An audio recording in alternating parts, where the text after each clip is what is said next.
Hey everyone, welcome to episode 37 of Double Feature Horror Show and the final of our 70s sci-fi horror arc. Haryan's, I think, quite unexpectedly brilliantly chosen arc. I thought I'd take a couple of random gambles in this one.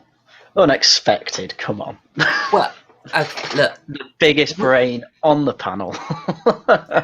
Well, what can I say? What can I say? We knew Alien was a winner. No surprises there, but I have been very happy with what we've covered. Very happy absolutely. indeed. Yeah. I've just noticed a wonderful detail. It's not just you and me tonight, Haryan. No, it's not. We've got special guests, I believe. Man returning from the ashes. An absolute prodigy. Like a phoenix rising from the ashes. Oh. Welcome back. Oh, TCG, we've missed you. Oh, what up, my chillers? I've missed you all, guys. I've missed you all too. It's been a while. It was getting a bit northern up in here, frankly. Yeah, I know. We've brought balance to the force. Yeah, as all things should be. Yeah, well, I'm looking forward to your take on this. We've got a surprisingly good hit rate with 70s films so far, haven't we? Yeah, absolutely. I mean, Demon Seed, by 2 out of the 3 on the panel, was considered very good. I did do a bit of desk slamming that time round. Go watch it; it's good fun. Yes. We like a varied perspective. Yes. That's about as much as I'll say on it. Yes. And then obviously we had Alien, which it's annoyed me that you pointed out, like, kind of the feminist, almost pro-abortion angle, and then it's like a lot of details in the film are like, wow, I can see why that's bad now. It's because they were going for theme over plot, and obviously, I don't like that, but it's still a very good film. For the delivery of a theme, I'd say it's good. It slipped by it. Well, actually, there's mixed opinion on this. Some would say actually a subtle theme that you can enjoy the movie without even knowing the theme was there is actually more dangerous. I don't know how I feel about that. I kind of like it if I can completely disagree with the message, hypothetically, and still enjoy the movie. Yeah. But it's like the bit where Ash, spoiler for Alien, Ash is trying to kill Ripley, and he tries to shove the magazine in her mouth instead of snapping her neck or doing something that would be a lot more effective. It's things like that I'm like, oh, that's why that happens. But as I say, that's like one bit of a remarkable film for the rest of it. So yeah, it's one moment in the film where the message sort of massively overrode the realistic concerns of the plot. But like one moment, it's not Jordan Peele territory, is it? Oh no, it's nowhere near. It's not. Yeah, it's not that bad. It's just, but it's still, just strangle her. Like, you don't need to put something in her mouth. You don't need to make it a phallic object. No, exactly. Yeah. And I tell you, I was impressed with Lambda. We want Lambda back. That was he gave an interesting perspective on it, I have to say. Yeah, enjoyed his presence of the almighty Lambda. Oh yes, a unifying force. He absolutely surprised me. Sort of the story analysis, but most of all, just I've not seen much horror. Oh, Saw, like how? Whoa, that's a bit deep end, isn't it? Didn't even go in with any armbands by the sounds of it. No. Straight in. Well, folks, before we end up talking to the hello chat, good to see you. Before we end up talking about The Brood tonight, I'm so excited to talk about this one. My prediction, I think, is going to be way off. Before we get into that, and before we do the horror trailer fun, just want to welcome everyone. Say it's great having TCG back, and let's get the shilling out the way. Hello, my shillers. What up, my shillers? So, what are we going for? So it's just grab. I believe it was some kind of billiard ball. I couldn't tell for certain, or snow globe. Oh, it was like subscribe button. Pick up that glass ornament and smash that like button in the face. You pick up that meat tenderizer and you smash that subscribe button with it. In front of a crowd of traumatized children. Pick up those 2 little wooden mallets that I'm pretty sure couldn't break a human skull and smash the crap out of the favourite anyway. Not with that attitude, mister. Yes. And don't forget, don't forget to smash over the milk cartons whilst liking. You can't really dislike videos nowadays, but definitely like the video and subscribe. Yeah, you won't see the dislike, which you have no reason to push, but just know that you're kind of wounding the creator somewhere on the inside. Somewhere they're in their channel dashboard weeping, So just try and picture it if you want to do that to any particular creators. Not us, obviously. You have no reason. Yeah. No, you don't want to be doing that. And something else, I feel somewhat awkward saying, but since we're shilling, let's go ahead and do it. I know a bunch of people had said that they don't like doing super chats because of the money going to YouTube, and I completely sympathise. I can't get my head around entropy, but I do have a little mentioned subscribe star. If you want to support the channel and you don't want to give any money to Susan, totally get that. It'd be really great to help cover the not insignificant Adobe fees, but also, if we get a little traction on the old subscribe star, there is something of a secret project, something of a dream that I would very much like to by the code name TLBL, just something on the back burner waiting for if we get a bit of traction there. So I thought I'd mention that. If you're interested in that, the link to the subscribe star is in the description. But with all that said, how do you feel about watching some horror trailers? Yes. I always enjoy the horror trailers. I love a good horror trailer.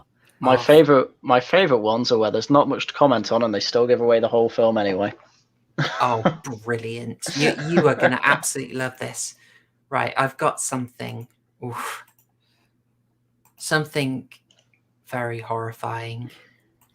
This better be the best thing ever. Right. Or I rage. Oh no. What? What's the problem? This has horrified so many people. This is unbelievable. All right. Gosh, you guys are no fun. I have to say, I do need to see the Cowboy Bebop anime. I'm not familiar with it.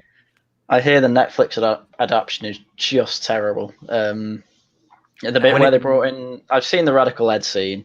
It made me want to commit forever sleep. To be fair, when is a Netflix adaptation never not horrific? I wouldn't say Witcher was horrific. It wasn't the best, but no, they still got a second season. There's time. I'll give it a go. I was intrigued. Maybe it was just it had some kinks to work out. But okay, yeah. I mean, I saw the Radical Ed scene. I couldn't believe it. I think was it Aidan Paladin had said it's basically like an internet comedy sketch. It had that nostalgia critic vibe to it. Yeah, oh, wow. It felt like something Smosh would do. Yes. Back in the day. Sort of God, that's a name we've not heard for a while. Oh, mate, I was going to say. Speaking of zombies. Oof. That's a familiar name. I don't think I've watched it. Anyway, okay, well, we'll get this absolute haram off the screen. I'll go for something that I did actually rewatch recently. Whoops. Okay. I had to rewatch this recently. I kind of had good fun with it. This might be familiar to a few people. Tell me if you hear the audio, folks. Not hearing anything. Oh, don't worry. It starts in a second. Yeah. Oh, okay. This is 90s cheese, by the way. Trans. It says trans. In Hellraiser 1, yep. Clive Barker showed you his vision of a private hell. Oh, yes. In Hellraiser Such 2, a trope. he took you on a journey inside the Inferno. It's the. They Oh, did- mate, that hand effect then. What? What's That going one? on with that hand? No, that. Hang on. Where is it? Oh, What I on can't- earth is going on there? Some glorious looked cool. Harryhausen and Yeah. style animation. It's amazing. Can I just say, as a kid, right, I always wanted to be that guy doing the horror or just the general in a land not far from here. I wanted to be that guy. Oh, You Don wanted to be LaFontaine. Oh, yeah. The honest trailer guy. Amazing voice. Oh, love it. Yeah. This is such a thing of like the old trailers, by the way, that they would for the sequels they give you the little recap. Omen 3 does it as well in 1986, in 1988, and with all the glorious flashback clips, it's lovely, but it's such an aged thing. The terror returns in mankind's final confrontation with evil. Spoilers: 3 out of a 9-part series, but you know. Can tell you, like, that's a golden rule in horror. If it's the final, it ain't the final. Like, Final Destination. Gotta milk that money cow. Yeah. Friday the 13th Part 4, Final Friday, Freddy's Dead, The Final Nightmare. Help me out, what else have we got here that were finals that were not finals? It's a heck of a lot of them. Gosh, no, don't make me think. But I was thinking like comic. I mean, horror franchises at this stage are like comic book characters. They never really die, do they? No. The only one I can think No of. one's ever really gone. Exactly, yeah. Except Uncle Ben. The only one I can think of is Insidious: The Last Key. That seems to be the only one with like last in the title that has actually finished it. And even now, I don't know, man. Oh, strobe-tastic. Oh my lord. What is going on? There is a tiny bit of filth in, but hopefully Susan won't mind. Great club. I really love it Man. here. It's a great club. That is, by the Wow. way, the best. Maybe let's move past that scene. No, was the that's best still action bad. he Keep did. moving it on. Oh, all right. There we go. Oh, Okay, there you go. Okay. Yeah, there's some brief. Yeah, my bits thoughts exactly. I'd like, but claymation again, by the way. It seems to be essential. We're gonna skip past the film as soon as it comes up.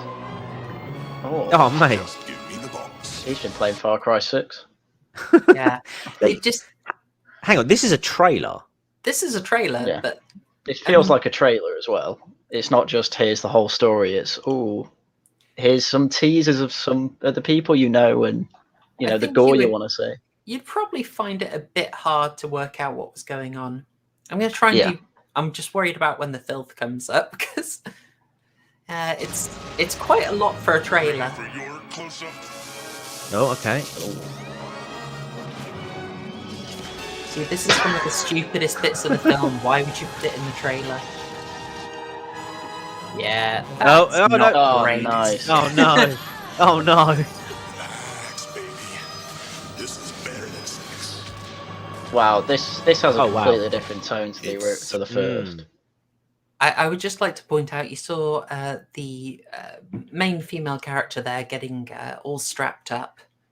There's certain themes are continuing within the Hellraiser series. Bondage is cool.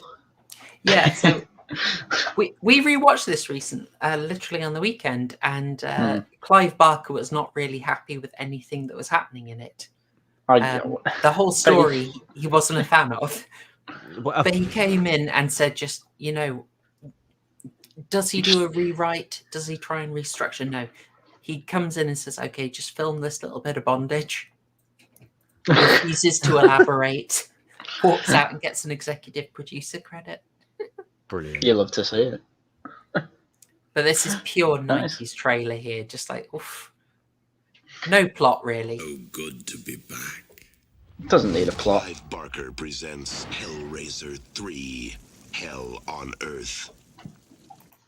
By the way, the main character, this will probably mean nothing to you, Haryan, but Mhm.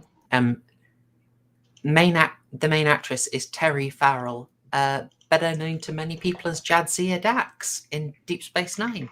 Oh. Her name was absolutely bugging the heck out of me when I was watching this. It's like, who's Terry Farrell? Who is Terry Farrell? Why is she called Terry? Is Terry since when is Terry a girl's name? Terry with an I, but that's not even the case there. It's quite Terry with a confusing, isn't Y, it? Yeah. Yeah, Alexa, you got it. You say Terry, I think a builder. There's a actress called Michael who's in The Wire and The West Wing. It's very confusing to me. So how would you characterize that trailer? That was very surprise, struggle snuggly. It almost seemed like a parody. Yeah. It almost seemed like a parody of kind of Hellraiser 1. If I saw that in the trailer, I'd be like, oh, that's got to be a joke. What, do you not like the new Cenobites? The one who... No, they were cringe. It's the most apt use of the word cringe I've ever seen. One of them had like a handlebar mustache. It's like, what? Yes. Don't know. And they're not acting all mysterious and kind of. I mean, in the first one, the whole idea was that they had no idea the difference between pleasure and pain anymore, and they were kind of just going around almost mindlessly searching for further experiences. And in this one, it's just like, oh, let's play around with people and have emotion. It's like, no, it's supposed to be beyond that. It is a very, very different film. I mean, I can see people in chat have seen Hellraiser 3, and I'm not seeing too much love. You know, on the second watch, when I wasn't expecting something like the first two, I kind of enjoyed it more. It got into so bad it's good territory, and I think Doug Bradley is clearly having a lot of fun with it. Like, he knows it's silly. Well, I mean, someone's having a lot of fun with it. It's got some great cheesy moments. Yeah, I see the memories are coming through. Yes, nothing makes sense in it, but that's kind of an interesting contrast. I'm going to show you another trailer I thought would be interesting. Nice. Yeah, it's like going in a time machine. It's like from before I was born. All right. Who's responsible for last night's act of video piracy? Video pirates managed to briefly override broadcast. Speaking of something that was now under investigation before you were born. by the FCC. Oh, hello. Oh no, screw that. Hot. So I saw that. I did not know what to think. It's like, it seems to straddle the line of that will either work amazingly, like the design. Let's get the face on. Oh, mate, no, that's uncanny. That's uncanny valley territory, isn't it? I didn't like it. I thought it looked. I mean, it kind of does look stupid, but they managed to. It goes fully over into disturbing. Like, yeah, I'm quite disturbed by that. I'm not going to lie. More the hairstyle than the actual mask, but yeah. Are you aware of broadcast invasions? No. Oh, are we talking like real life ones or real life ones? Yeah. Oh, okay. Yeah, I know about Max Headroom. Yes, things like that. Yeah. Yeah. So, wait, that's Max Headroom. Okay, no, well, for people not familiar, I'm probably going to really date myself here, but the signals on TV, especially cable, used to not be all that secure, and there were several instances where, sort of similar to pirate radio, people managed to take over the signal of cable networks and release interesting manifestos, disturbing sketches, or the Max Headroom parody, I think. Yeah. So quite fascinating, and someone has seen that and realized great potential for it. Like this, I think there would have been so many like torn decisions over this. People saying, "Is it just going to look stupid?" And like, I think it's gone fully over into just straight up uncanny and disturbing. Yeah, I'm actually getting really weirded out by that face now. I'll move it on. Oh, Jesus. What was that? That is no concern of yours. No, Oh my God, the mouse moving. What do you know about this? The Sally Sparks incident? Only the creepiest unsolved mystery hack of all time? No. Still never caught the hack. See, I love that. Oh, just a little God. one bit of imagery, one little bit of imagery that just instantly makes you want to sort of disappear. I'm double jointed on my fingers, but even that, man. Ugh. Horrifically effective, very disturbing. He pulled it off. Broadcast intrusions are a rare cultural phenomenon. In both intrusions, a woman went missing just prior to the signal being hijacked. It's going to confuse a heck of a lot of Zoomers. Oh God. Oh, I can't pause in time, guys. You notice they're also kind of doing the thing that we talked about with the Black Phone and also Sinister, just that the old time footage is inherently creepy in a lot of these movies. They really like the vibe of it. Yeah. It is a shame that nowadays the old footage is the footage that we grew up with, isn't it? I know. There's you know what I've noticed is really interesting. I was just writing about this for the Christmas special. That you've got so many things that are continuing old series after a huge break, right? So like Halloween, Cobra Kai, Candyman, what else? Things like that. Actually, I won't say that. That's a spoiler. Let's just say multiple instances, right?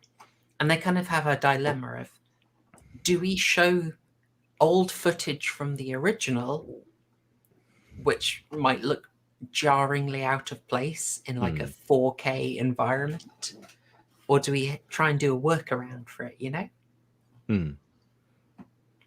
Like, I know Cobra Kai just reshowed the footage and it looked it was very noticeable, you know? Right. Like quite dated, you mean? Yeah. Anyway, I'll get on. Whereas Halloween did a recreation, Candyman found a different way around it. They did an artistic reinterpretation. It's one of the best bits in the film, actually. And not that that's saying all that much. To know why. You are out of your depth, my friend. Do you think there's a pattern? Do you think the tapes are trying to tell you something? Oh. They are. You're not going to find it, though. For some reason, I don't like that the mouse is wanted to moving. say something to the world, and he chose this medium to do it. Very messed up. Look at it, man. Say someone did hide a message in those tapes. Do you really want to be the guy to figure out what It that looks like means? Ron Weasley. James, we need to leave. She knows the deal. Yeah.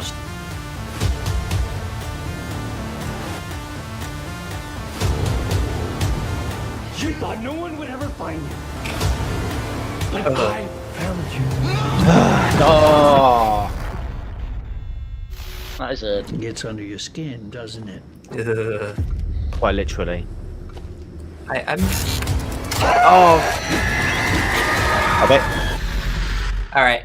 I think probably what they did there, just at the end with the hands grabbing, I think we probably have something of a nightmare dream sequence there. Yeah. Boo. I don't like those sequences. I'm gonna put it out there, like that genuinely looks good. Very disturbing. Quite interested. That's well creepy. We definitely need to watch that one. Yes. Honestly. Yes. I'm not sure if it is out. Do you want to check? Someone check if Broadcast Signal Intrusion is out. And I will get 2021 film. It's 2021. Late 90s. IMDb IMDb rating. It's got an IMDb rating. Okay. Release date. I've got a feeling it's out. 22nd of October in the US. It's out in the US apparently. Ooh. I reckon I can find that. No. Look, look. If the critics don't like it, then it's good. That's right. Exactly. That's the rule. Exactly. I have a positive feeling about the film. It might turn out to be terrible, but I mean, just from that, I thought we didn't see too much of the plot, but we got a strong idea of what's going to go on, and it seems to have a really good premise. Yeah, and I'm genuinely looking over my shoulder now, so it's had its desired effect, I think. Fantastic design. It's simple but very darn disturbing. People are saying, so Mergoot, you're saying that's a thriller, not a horror. Okay.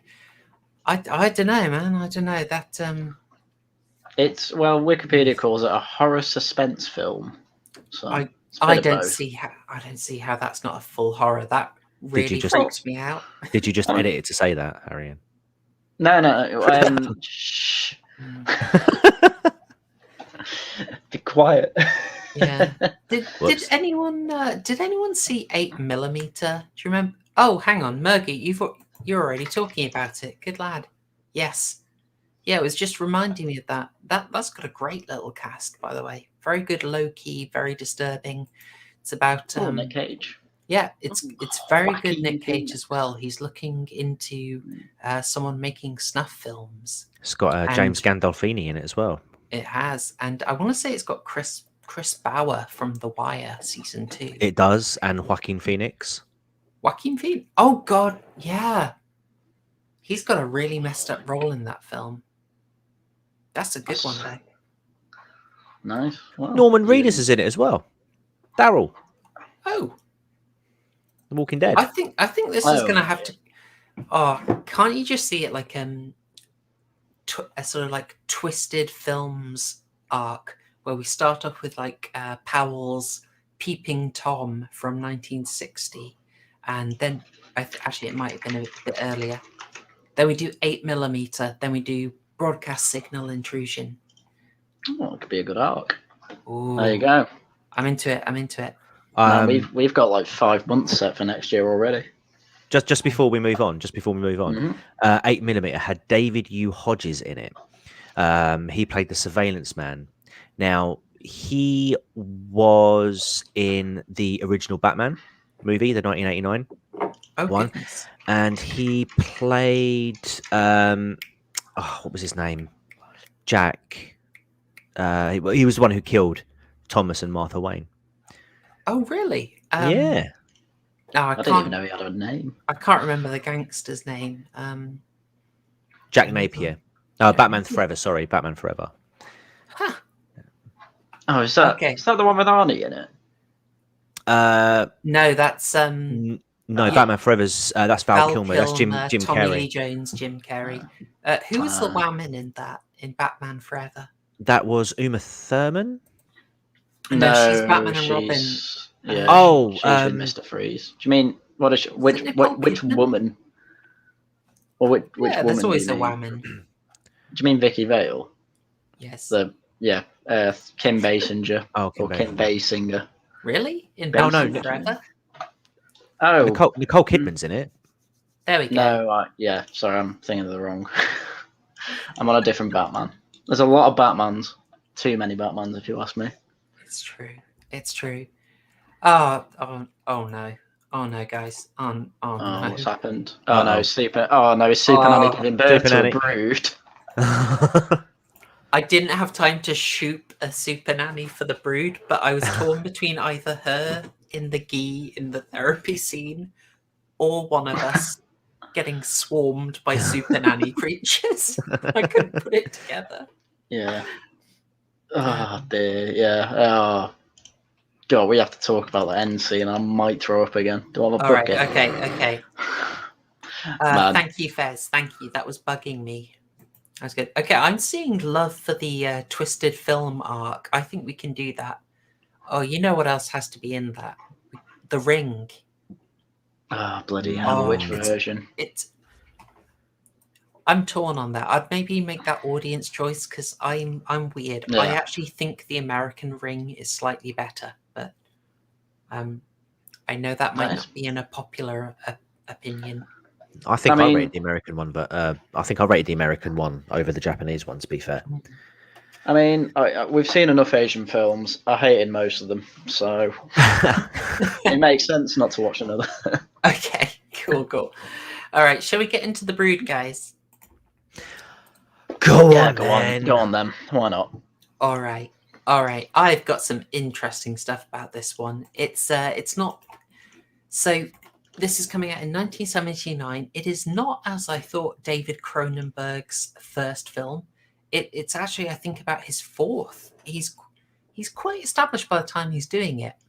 If you don't know David Cronenberg, he is a Canadian director, very known for, well, I think certainly body horror tends to be his thing. So horror, not so much about an external monster or a killer, but really from the very start, this is a year after Halloween. He's already interested in the idea of getting disgust from bodies changing and being uncanny. That's really always been his thing. But he's a very literate director. He does things very intelligently. And this scene that we're starting with is a very good example of that, of him messing with us. But I almost view this film as kind of like a dry run for what might be one of his best known, Videodrome. Not seen it. Ooh. Not seen it, no. Okay. There are some parallels. We can go through them. But anyway, yes, tends to do a slightly more intelligent style of horror, very literate, very challenging, and also not super big on realism. His films have their own sort of weird logic to them. I think that'll be fairly... Well, I say that like I've seen any of his other films, but... Oh, that's what I was going to ask you. So, have you seen any other Cronenbergs? Maybe by accident? Not that I'm aware of. But I mean, I was going to say, this is how little knowledge I had of David Cronenberg. So, there's a Rick and Morty episode where... Oh, this is an old one as well. It's like 5 years old. So this is how long ago this was. When I watched that episode and they started when Rick makes everyone on Earth like a really body horrid monster, and they started referring to them as Cronenberg monsters. Right. I didn't know who David Cronenberg was, so I assumed they meant the Cronenberg beer. And I'm like, what, is it horrible or something? But then I watched it a few years later with my dad, and my dad was like, do you even know who David Cronenberg is? And I'm like, no. And he's like, oh, yeah, he makes really screwed up monsters like that. He did The Fly. I'm like, not seen The Fly. Yeah. Not seen The Fly. Okay. People are posting. Good on you guys. Yes, The Fly, The Dead Zone, very good 21st edition. The Dead Zone is so underrated. I really love it. It's fantastic. Rabid, I haven't seen, John Gorris. I need to. A History of Violence, also very good. Now that's one of his dramas, but it's still unmistakably a Cronenberg film, as in they needed a stunt coordinator for the sex scene. So read into that what you will. But fantastic little film. Yeah, Videodrome is brilliant. One that people don't tend to talk about for David Cronenberg very much is Existenz or To Die For. Right. Both very unusual, very disturbing.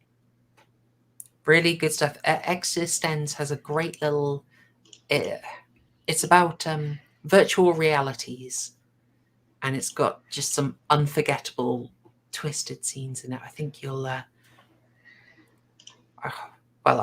we probably can't fit it in, but I'd have to recommend it, to be honest.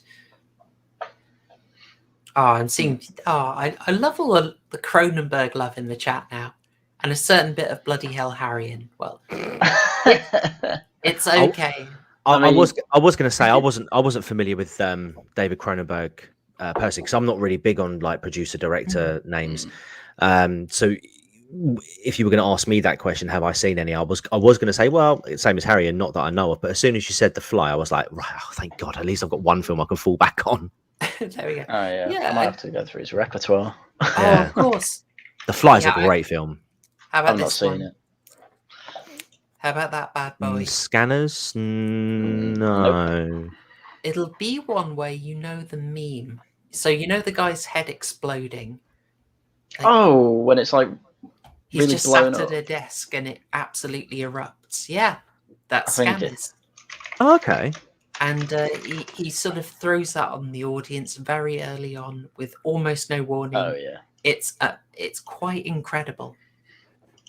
Oh wow. So anyway, this is 1979. It's early in his career, but it's not his first. And I'm sort of wondering, how is he getting Oliver Reed involved? Oh, do you know what? I can't remember if you said it, but this was my first watch of this film. And that opening scene, as soon as I saw Oliver Reed, I was just like, I'm going to have fun with this one. This is going to be good. Yeah, he's having a great time as well. Yeah, genuine excitement I got. Like, genuine excitement. I was like, oh my God, Oliver Reed. It's Oliver Reed. Yeah. Was not expecting it. I've got to be honest. So this is where I'm a noob. I haven't seen much of him. I basically know him from Gladiator and watching that 20 times. You know, outside of Gladiator, I've not seen much Oliver Reed. So this was quite amazing. Oh, I just remember him mostly from his interview with Des O'Connor. Oh no, what am I missing? Is when he you know, like how you know how like over in Britain you have like the chat shows. This is more for like the American audience. Similar to like your late night shows. I'm pretty sure it was Des O'Connor interviewed him, or it might have been Michael Parkinson, but he was a guest on the show, and he was absolutely wasted, like proper wasted, and it was hilarious. It was. I might try and find it. You have to look for it. But it's brilliant. I mean, yeah. I think it's well known that Oliver Reed had a bit of a drink problem, and this interview was quite synonymous. Oliver Reed, that interview. Yeah, I'm pretty sure it was Des O'Connor. I've got him drunk on Parkinson. Parkinson, that's it. It was Parkinson. Yeah, it was Parkinson. Sorry, but yeah. It was just a state, but yeah. Do you want me to try and share a bit of it, and we'll see how it goes? That could be a little trailer, yeah. All right, I'll go for it. Right, hang on. I don't know if this will work well. Don't blame me if Super Nanny spanks us all, though. All right. There he is.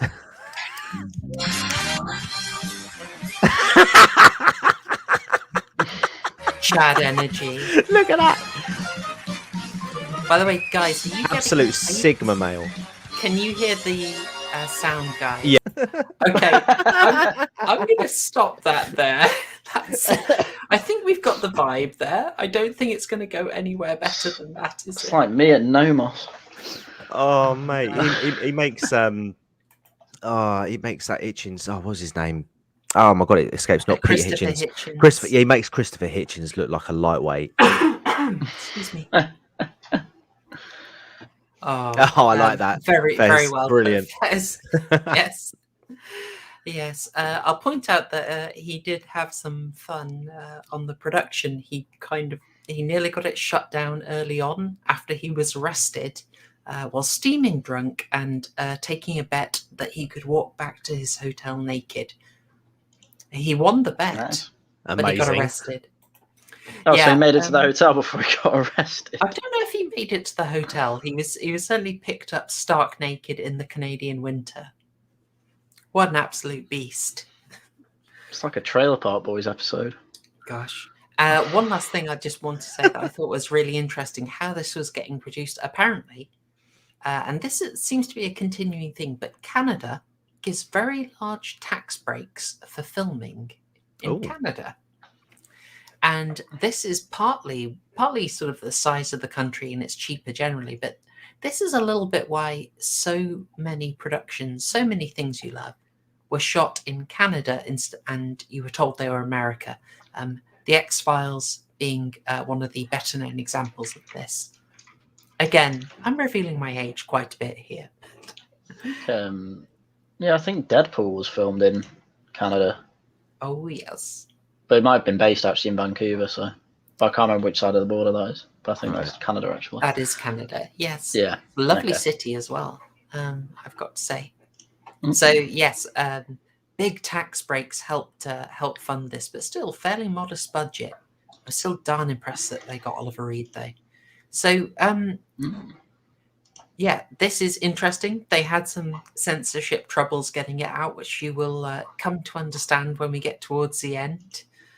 But it has this quite amazing cold open, and I went in knowing nothing. So this was a surprise.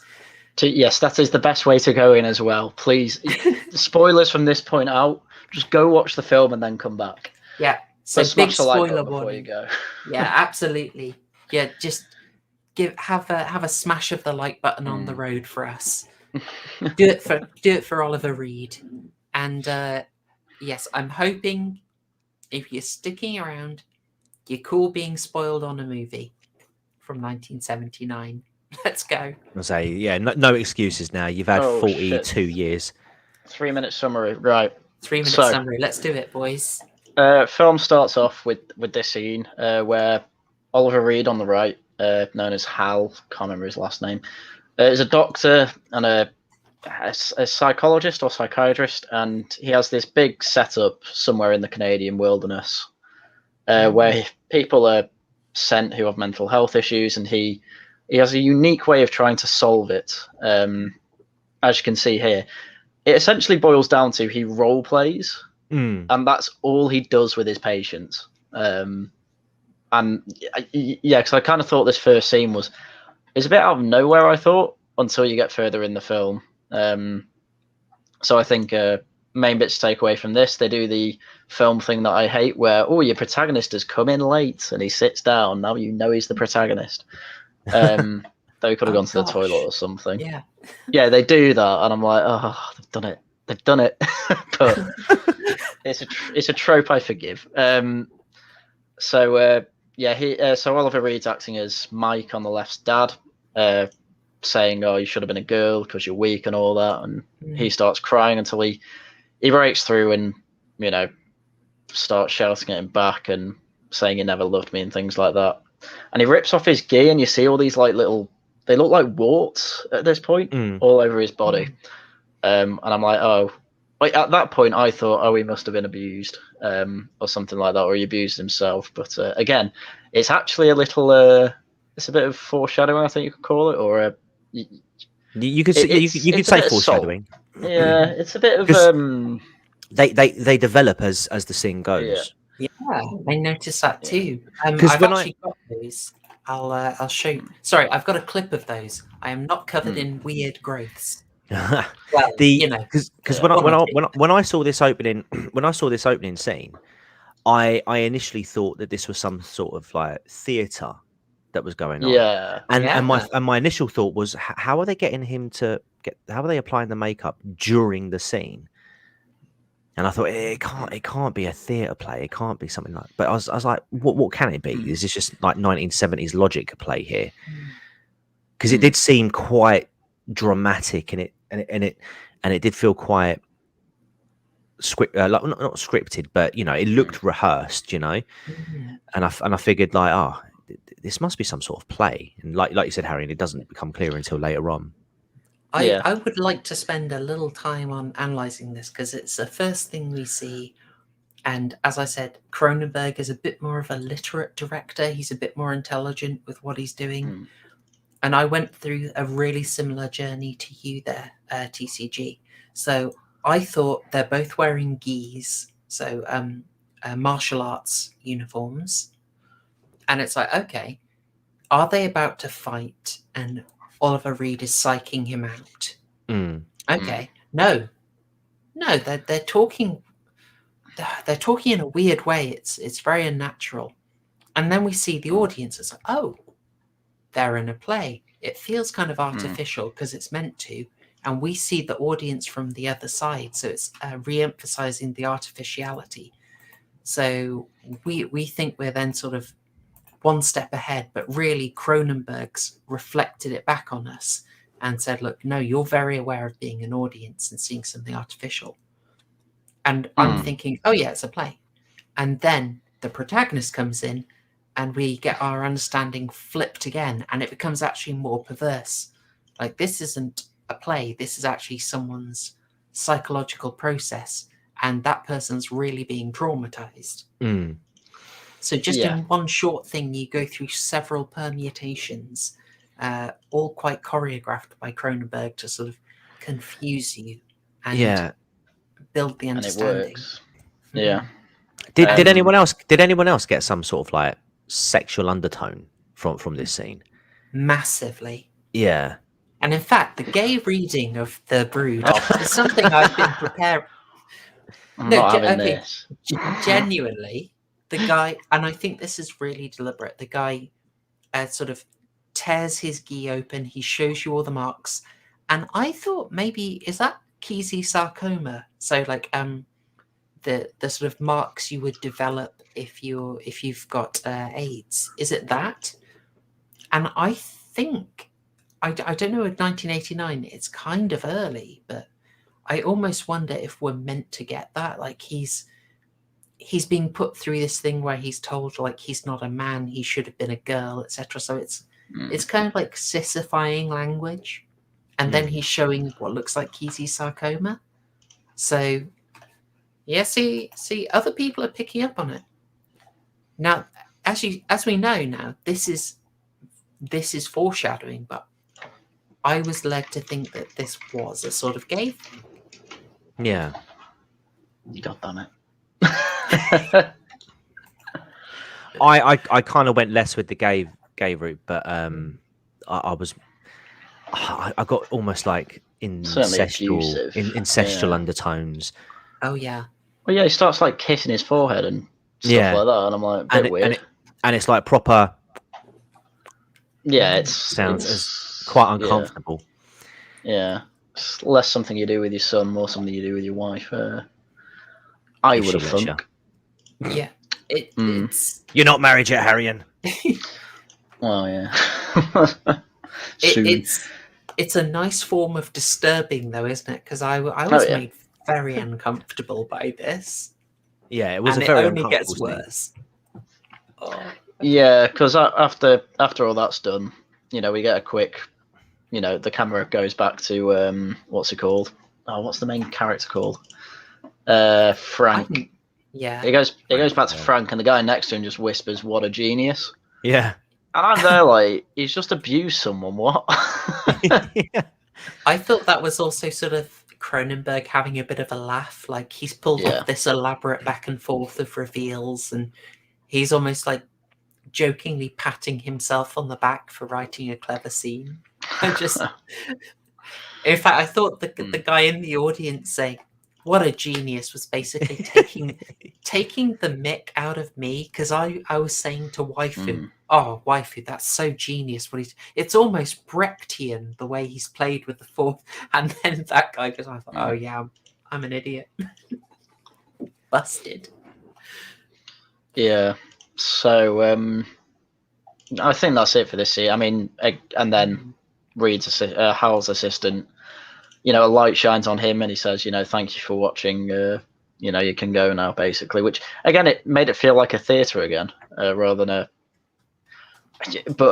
play theatre rather than kind of an operating theatre like there would be in the 1800s. Yeah. Because that's the vibe you got from this. It felt very Jack the Ripper from Hell we watched. Scene like from that.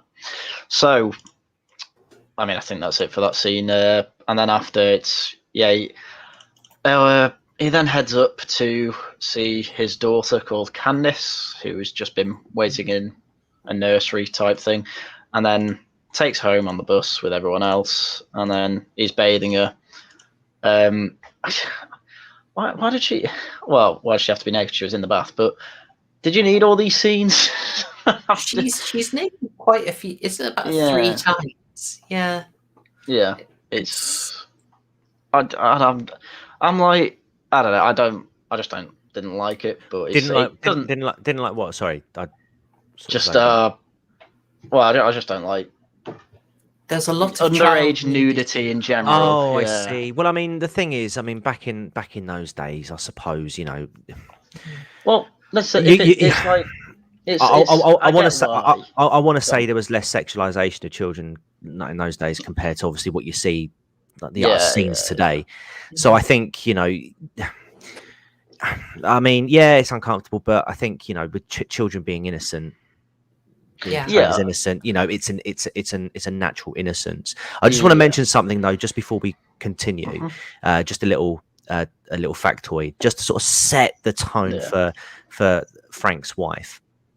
David Cronenberg actually wrote the film following a divorce and child custody battle against his ex-wife Margaret Hinson, and he also said that Samantha Eggar's character Nola, who I'm sure Haryan will talk about in a moment, possessed some of the characteristics of his ex-wife.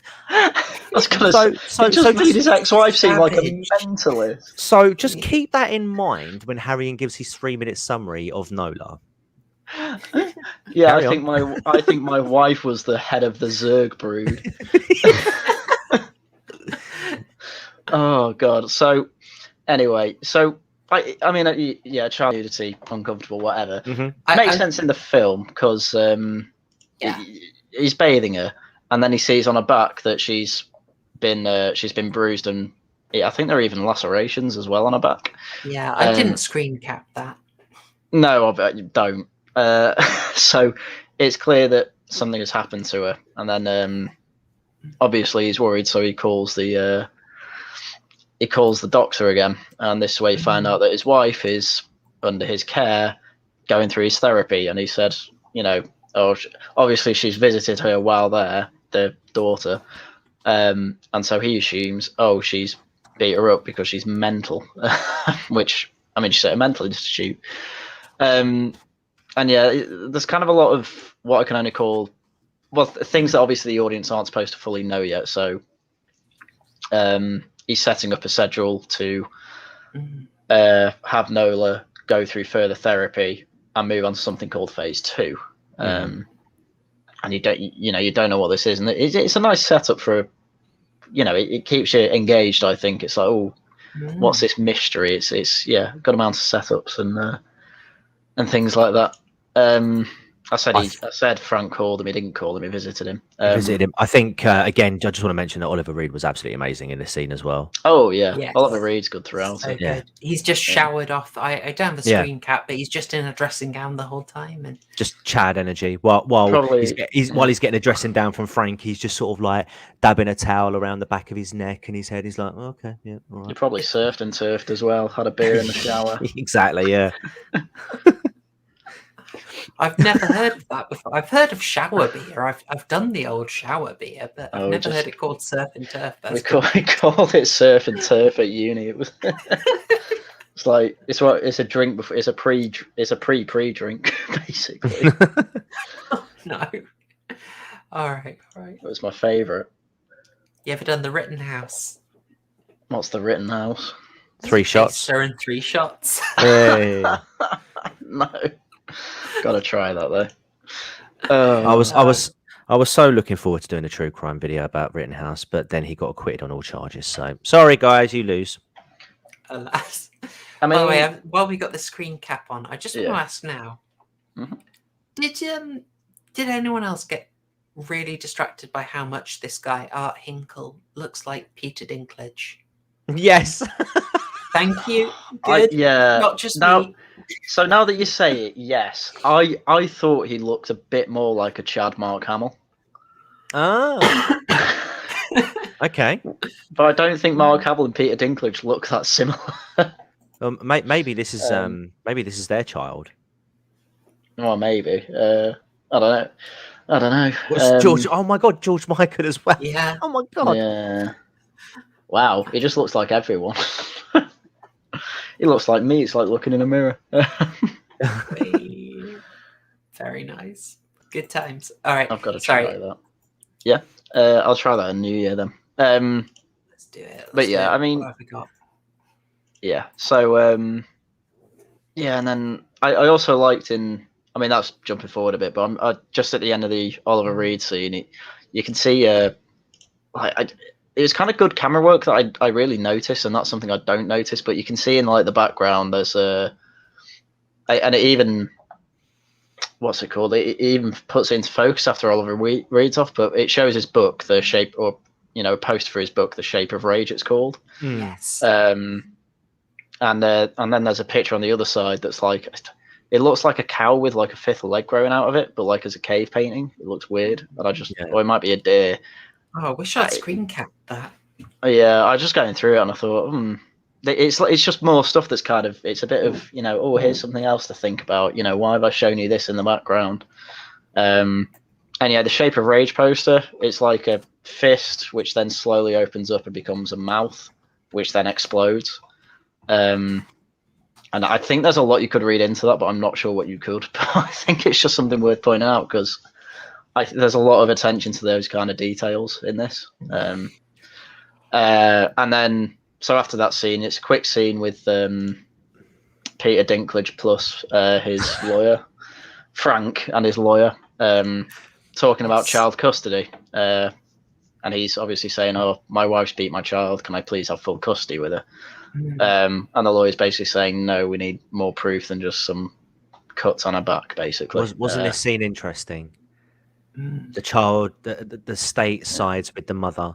Like literally, you've got a woman who is, in, for want of a better term, a mental asylum, who has allegedly been beating her child, and there's evidence of marks and evidence of marks to prove it, and yet you got him sane, rational, stable job, and yet the state would still lean towards her. It was a little bit of a commentary there for the time, and probably even like today's. But again, going back to it, going through the child custody battle as well as that difficult divorce, probably was trying to say something from a personal level as well.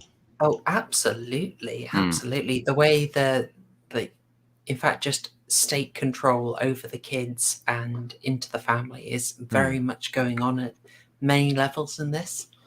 But it's also more complicated as well. Like, this film really believes in the family. It's quite impressive. Like the idea that, okay, the wife's got all the problems, but he is still saying, look, you've got to see your, the kid should still see the maternal grandmother, should still see the grandfather. It's a really pro-family film that isn't sort of down. It isn't hiding the difficulty of the marriage, but it is also not saying that it's just that dissolving it is painless. I think Cronenberg said that he was inspired by Kramer versus Kramer, but wanted to make it more realistic. Right. So little wink from him there, but it's quite an interesting message. Quite unexpectedly conservative, I think.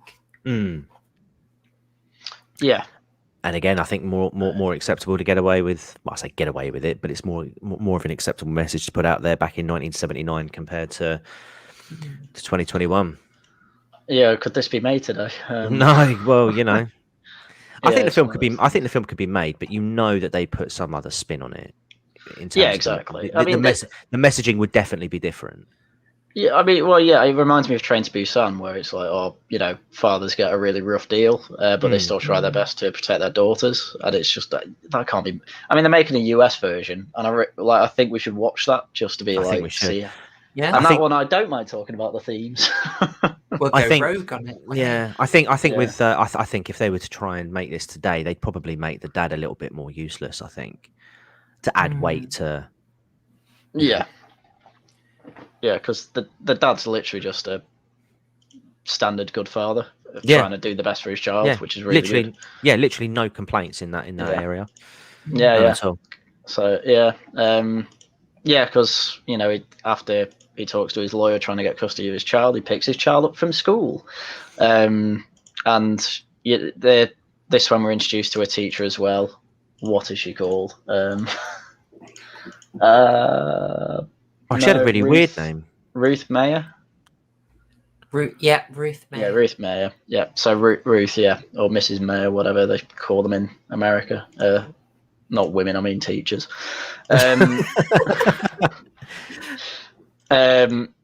Yeah, picks her up and she says, "Oh, we need a little talk about your daughter, like, because I mean, yeah, it could be anything at this point. It could be, is it to do with the divorce? Is it to do with her being beaten by her mum?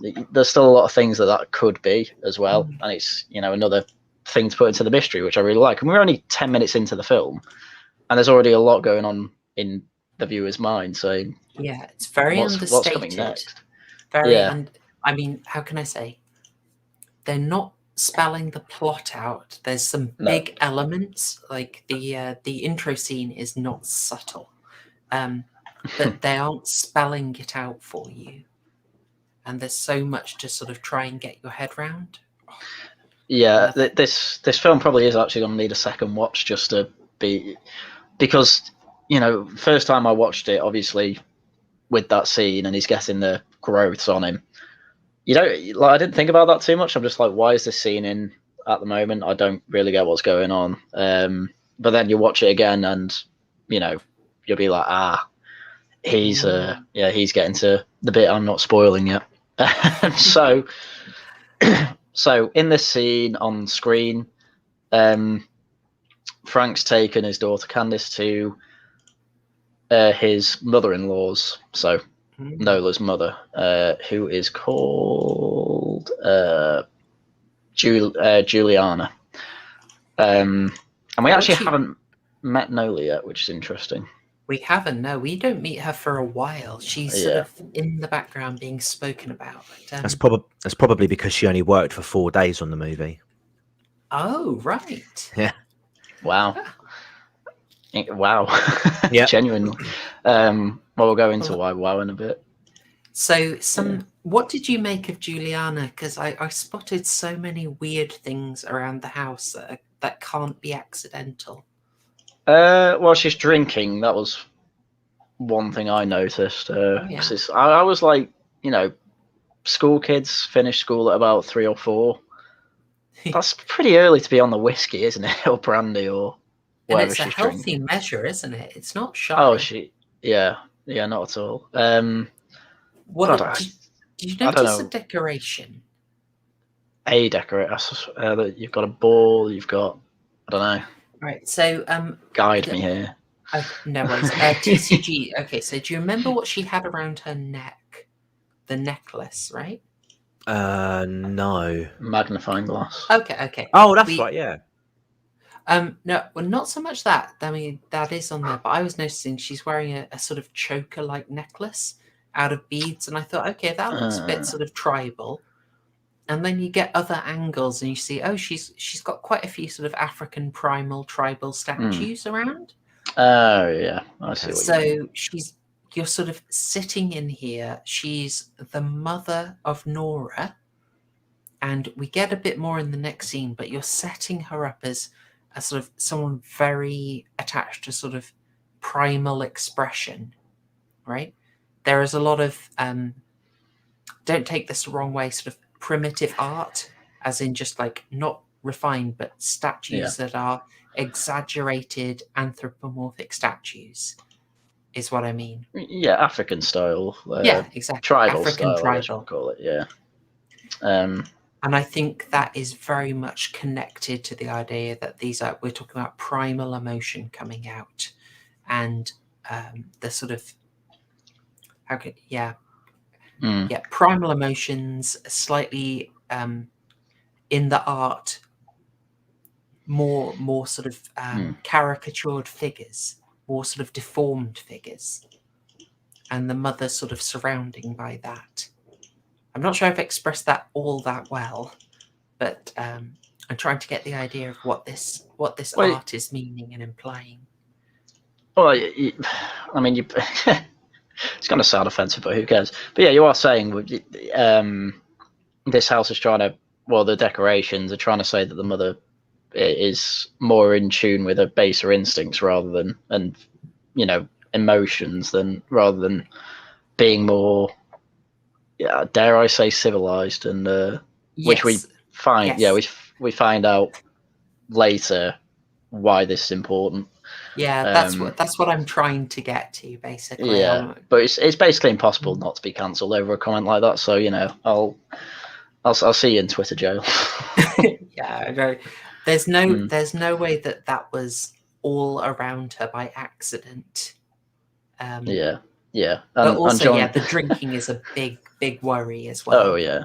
Well, that as well. Yeah, Susan doesn't like it, John. You can't say primitive art anymore. John, we don't know what we can and can't say. We don't know. They're updating the terms with a switch. They're updating the terms and conditions all the time. I just got another email the other day saying they're updating them again. It's every week. I know, right? It's every week. Oh, the life of YouTuber. Imagine being a content creator in 2021. I know. Okay. Yeah. I mean, yeah, and all they talk about here really is it's basically. Did they even bring up Nola or? I can't remember actually what they talk about. She does. Yeah. She does because she's like, oh, I'm so glad I got to see my granddaughter because if Nora had her own way, Nola. If Nola had her own way, I wouldn't see her. Yeah. Yeah. Again, it's planting seeds for, why is there a divorce going on? Why wouldn't the granddaughter see the mother? And yeah, it's simple it's simple things like this in plot and writing that I like. Just she's an alcoholic, hence she's drinking a drink in every scene you see her in, and she's only in 2, but still, it's simple attentions to detail like that like, push up an extra point or 2. Again, like Trailer Park Boys. Yeah, exactly like Julian. Yeah, always having some of the jokes from that are incredible, but I'll do a Trailer Park Boys appreciation stream at some point. So yes, the grandmother is looking after Candice, and where's he going? I think he's going to work, isn't he? Yeah, he's got to go to work. But he stresses how important it is for her to see her grandmother.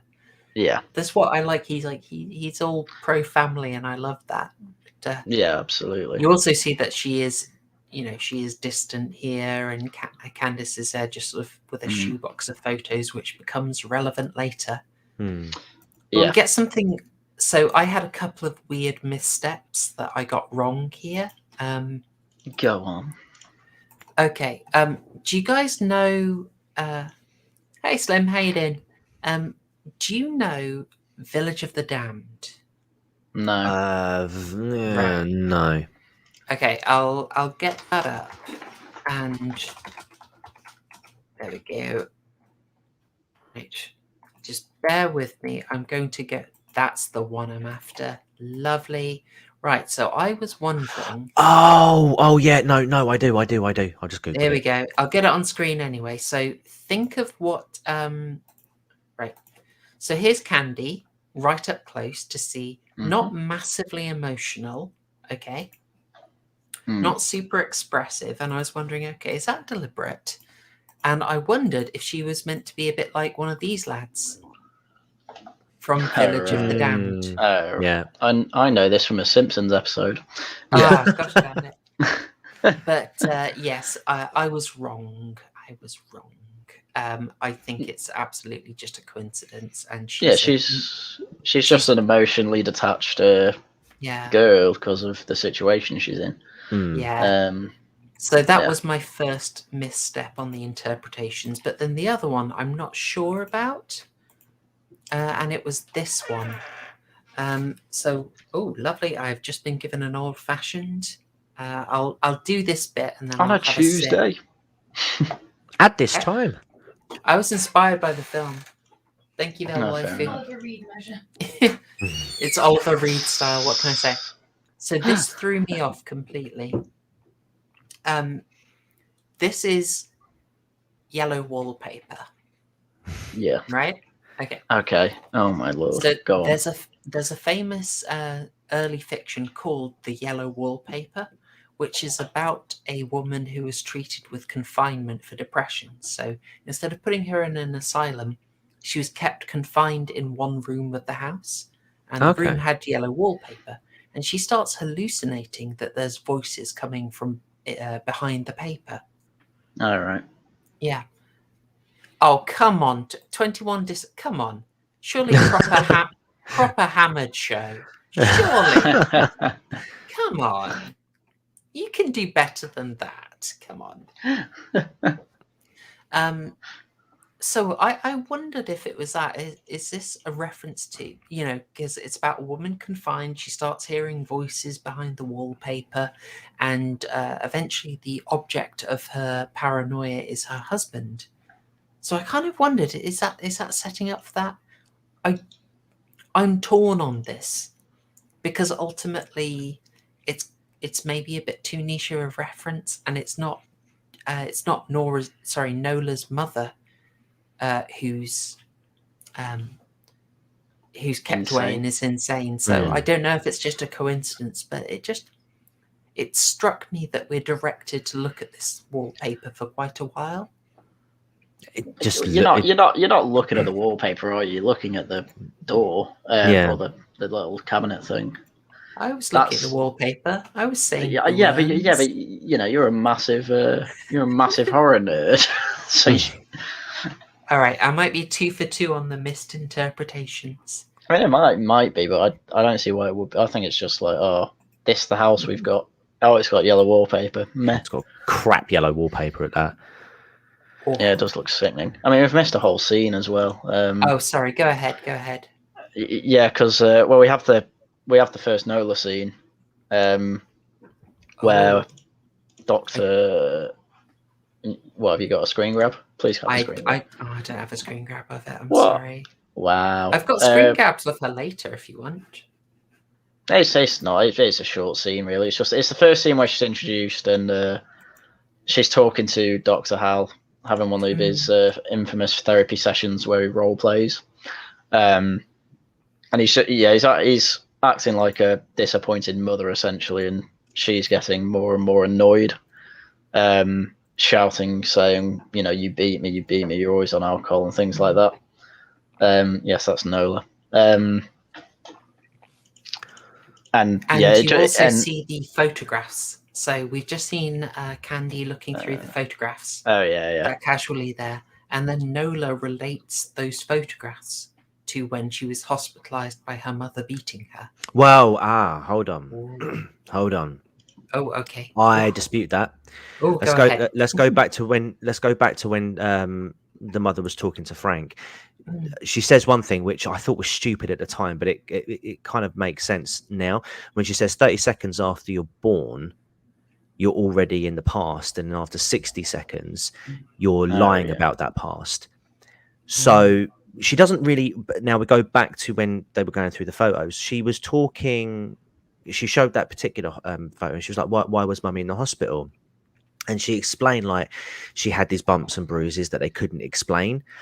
And I believe that Nola, going back to what she said, believed that her mother was beating her, because what could be the explanation for all these bruises and welts? Well, psychoplasmic. The anger. I think that the mother wasn't beating her, but the manifestations like that you saw in the opening scene with Mike, that was what was happening to her. And they couldn't explain it because they said the doctors can't explain what's going on. So no, I don't think that the mother was beating her. I think Nola was convinced that she was, because they couldn't explain it otherwise. I can go with that. I do think it's because I'm right. It's because I'm right. Yeah. I know I'm right.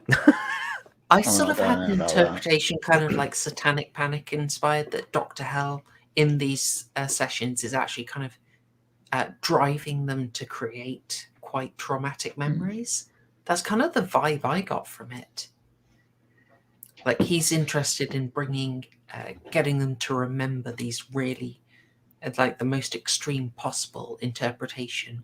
Yeah, but we already know that the relationship between the mother and the grandmother is unstable anyway, because it's Frank who is bringing Candy round, and the mother already acknowledges that Nola wouldn't have brought her around. You already know that, I think, and I think I don't know if he mentions it in an earlier scene as well, but he does say that Nola only really married him to latch onto his sanity in the hopes that it would spread to her, as opposed to, you know, more conventional reasons to get married. Yeah, no, I genuinely believe that the mother wasn't being abusive. I think it was what. Well, I think they could be doing both. Like when It's she was ambiguous. It's ambiguous, but there is room for both interpretations, I think. Yeah. Because again, you got to remember, she was really young. She was really young when this was all going on, so she wouldn't have really had she wouldn't have been able to comprehend what was going on, and especially if they couldn't explain what was actually happening to her body at the time. What's the next logical step? Well, it must be my parents. Well, the reason I mean, when we get right to the end, I'll explain. I mean, we're gonna have to come back to this because there's a lot of the film to get through before I get through why I disagree, because there's just spoilers otherwise. Okay. But it's a good problem. I mean, I can see, why you'd say that. But yeah, I mean, all that's just been explained. That's the next scene. About this bit though, I do really like, and just want to point out that Hell started off being the daddy in the first scene. Yes, but I don't think he voices it as much yet. No, you get him just saying, "I'm mummy," and it's like, now it gets more disturbing. But I just thought he's kind of warming up, and just I found it very unsettling. Well, it's the switch he does in this scene, because he starts off as Candice, and then switches to her mum, just like that. Because when she's like, "Oh, mummy's never hurt their children," he's like, "Oh, mummy's never hurt their children." She's like, "Yes, you did," and then he's like, "What did I do? What did I do?" It's like, what? Okay. And she recognised that change, so she then in that instant saw Oliver Reed or Hal as her mum. Yeah. How bad could this have gone if you didn't have someone as good as Oliver Reed? Oh, this could have gone terribly. Yeah. Exactly. Let's go to. You may as well go to the Bannister one. Well, yeah, I've got a lot to say about this. So if you want to just say what happens, then.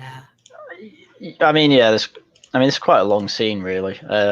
So while Juliana and Candice are going through the photos, the wall you put up before, that little cabinet thing, that's punched through by, at this point, what looks like a child's arm, and milk's knocked down. I don't know what they do in Canada. I don't know if that wall's so cold it's basically a fridge, but it had orange juice and milk in it, and I was a bit confused by that, but let's say it was cold enough to keep them in. While this, but clearly something's trying to break him, and I think the idea is that Juliana's supposed to be quite drunk at this point, and so she's just like, "Oh, I must have not put the dishes away properly," but ignores it anyway. And then literally the whole kitchen is just torn apart. Like everything's thrown on the floor from the side and in the cupboards. Like it's like a war zone in there. And so she goes to check on it then at that point, which is a bit weird. She's quite blithe about it, isn't she? Like I think she's got to be absolutely wasted. Yeah, she just doesn't care. And I'm like, "Ooh." And she says when she gets up, it's like, "Oh, I'll go check on it and I'll freshen up both our drinks." And she's still got like 2 shots of whiskey in a glass. But yeah, she goes in and she's just kind of like, "Oh, what's all this?" Rather than, "Oh my god, someone's trying to break in," or something like that. Which was a bit odd. So at that point, she gets attacked from above by, again, what looks like a child with a meat tenderizer. And the scene, and at that point she throws a glass out the window, like fine, she's fallen to the ground, it happens to fall outside, it's important for a detail later, and then she just gets beat to death basically by this demon child with the mallet. It's classic 70s blood, it's like luminous. Absolutely. And it doesn't look like she's actually been cut or anything, but you get the idea. And yeah, so Candice goes in, sees that she's dead, looks a bit traumatized by it, and then little demon child, grabs the banisters, looks through, and then runs away. I would love to. So about this, there is a style that David Cronenberg is very, very consciously doing here, and that is, I think I've only talked about it very briefly before. I discussed it on the Cozy stream. So he's very much doing a style called Giallo, after the Italian horror directors of the 60s and early 70s. So people like Lucio Fulci, Mario Bava, who's a bit different, and of course, Dario Argento. They brought this really interesting shake-up of the style, very interested in the camera being someone's perspective. So that sort of killer cam that you're so used to from slashes, big thing in Giallo. They'd always disguise the identity, and you have a big focus on shots of like the killer's hands with the weapon, without you actually seeing the killer. And the way it's often shot in quite flat, bright light, or classic Giallo with bold colors as well. So this is very much what David Cronenberg is doing stylistically here. Like, this is really, really recent for him, really on point. So that is really informing the way he's shooting this. Yeah, she just needed a bit more of a reaction, I think. Rather than just, I mean, I know she's drunk, but come on. Yeah, she absolutely did. It wasn't, she didn't die all that well, but I've got to say, I love this imagery. Like that. Oh yeah, that tease. The hand marks left there. Oh, so good, so good. And actually, when we get to the scene, I'll mention it. What's it called? Frank gets a call at work. Apparently, he's a constructor or probably a foreman or something. He must be higher up in it. And he's told your mother-in-law's died. Well, he picks up the phone. It's like this detective inspector, and then it cuts straight to the police station, which I quite like. So then it's just straight to, we found your mother dead. She was checked on because someone noticed a smashed window with a glass outside, so wanted to investigate. She's dead, and your daughter was upstairs asleep, which obviously the audience knows isn't the whole story. But they don't mention about the blood on the banister,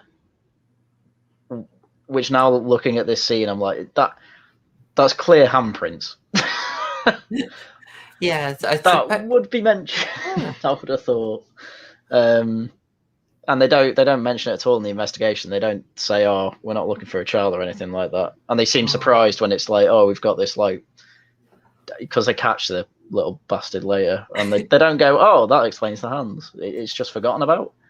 I hadn't thought of that. That's a really good point. Yeah. I mean, you've kept up on screen. That's what's kept me thinking of it. But it's not like a massive plot hole. They can just be like, "Oh yeah, that was a bit weird," rather than like, "We're looking for a child murderer." Like, "Oh, it might have been, your daughter might have gone to bed traumatized, and that might have been your daughter's hands or something."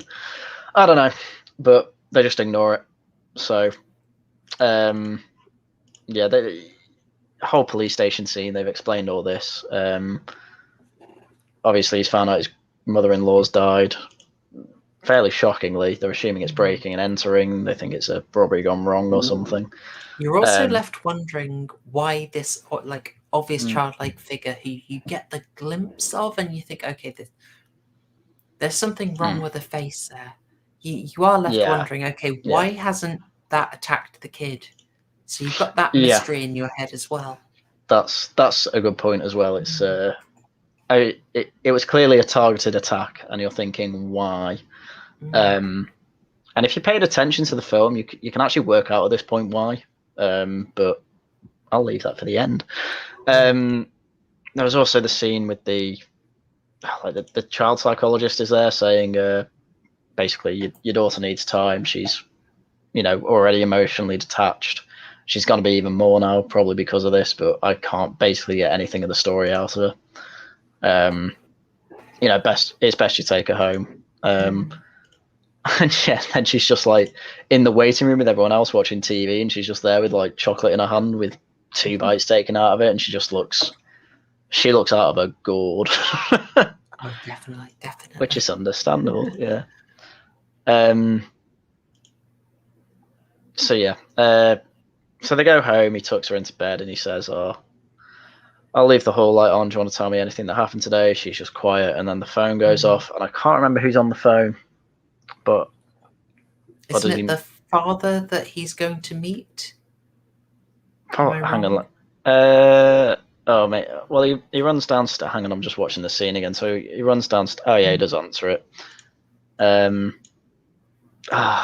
I need to put the volume on. God, this is stuff I should remember. That's okay. I'm filling in time. Shocking. Oh yeah, no. He picks it up and it's just hung up. It's just a dial tone. So yeah, you don't know who rang. Oh, you do know who rang. We get the information later, don't we? We can work it out. It's literally the next scene. It turns out that it was what's she called? Nola. Nola was trying to call. Well, this is another weird thing about the film, actually. It was her trying to call, and then the assistant's there basically saying, "Oh, you can't make calls. You're in isolation." So they keep the phone in a room. Yeah. Good catch. Logic. Like the phone's in a room in the first place when she's in isolation. Okay, bit weird. But then you've just called to trying to make a call, and you can't make calls. I'll just leave that here for you to make a call later. So have you seen those videos when they get like kids, they sit them down in a room, and then they like put a bunch of sweets in front of them, and they're like, "Don't touch the sweets," and then they leave the room for 5 minutes. It's like, and they're all touched, yeah. Yeah, they're all touched, and they come back 5 minutes later. Did you have any of the sweets? Like sweets just smeared all over their face. No. Yeah. Oh god, yeah. Kids are idiots. But so there's Oliver Reed in this, apparently, with the whole phone thing. But yeah, he goes out to the hut and he has another session with her. I think this time he's acting as the dad, I think. Or is that later? Yeah, it really creeped me out. Yeah. No, this is the part where he's playing the dad. And she's, blaming him because the dad didn't do anything to protect her. He just let the mother beat her, in her memory anyway. And he was also an alcoholic as well, codependent with the mother. Basically, he was a really bad dad and not doing his job as father, which is protecting your own daughter. So yeah, she was mad at him for that. So major themes of here of just like family dysfunction and how it's affecting you even as an adult. But also, I was so creeped out by Oliver Reed just doing the way he has a soft voice and he says, "It's Daddy." Yeah, and then he kisses her chin, and then and then at one point when she's like seems to have calmed down a bit, he just turns her back on her, and then she starts hitting his back. And I'm like, oh, this is really weird. But like, you can imagine someone traumatized by their parents acting like that. Who was the woman who was the actress? Samantha Egger. Yeah, she's a really good actress in this. I was so impressed with her. She did. Again, she did her 4 scenes insanely well. Yeah. Could have been awful. Yeah, all came together. So. Yeah, that's that scene. Just a good 2-way scene. Not much more to say on that other than now she's talking about the dad. And you get a bit of backstory on that. So, and then bloody Candace is topless again because he's taking pictures of her back to show the how badly beat up and cut it is for the custody folder. Yeah, I'm afraid I don't have any of the screen caps of that. There are a lot of scenes like this where Candace is naked, and I just thought if I have screen caps on this this chat will be full of Vouch fans. So yeah. And while we want an audience, I know we're quite happy. Not Yeah, the nasty Selective one. elite. Yeah, we are more than happy with the elite crew that we've obtained so far. We don't need any of that degenerate scum. So after that, we're introduced to Nola's dad, who's at the airport over for the funeral. And he's introduced a bit. I think, does he give the information on the? He gives the information that about the ex-patient of Hal. Yes, who's at a yes. hotel. I'm afraid that is my next screen cap. So we've got a while. He is. Yeah, it's really weird this bit, 'cause we have that scene where he's told that, and he says, you look after Candice, I'll go to where he's staying, which is a hotel. I don't know how does he find out he lives there. I take it he finds out from the dad, but I can't remember the conversation. I was confused about that, to be honest. Yeah. I was quite confused. Because he asks him what hotel he's staying at, and he says it, and then it just cuts to this where he's going to see the guy. But I don't know if he was told that in the scene. But okay, he goes to the hotel anyway, where the ex-patient is. Can't remember his name. Oh, I never bothered, because there's only one thing I remembered about that patient. It's called Jan. Oh yeah, he was weird. So yeah, he goes up to his room after asking reception where he is, and he's doing these like rolling exercises, and he's like, "Oh, just give me a minute." Oh God. Oh. By the way, that's on screen for about 2 seconds, if that. But I figured I'm going to screen cap it so we can appreciate it. Yeah. So yeah, he's doing these weird rolling exercises. It might be a hospice, this actually, given the look at the bed. And he's done, and you get like glimpses of it when he's like sweating and pulling his towel to cool down. But yeah, he just starts randomly talking about like a type of cancer. What's it called? Lymphoma. Yeah, it's the lymphatic system as well. Yeah. Like This it goes is on about that for ages.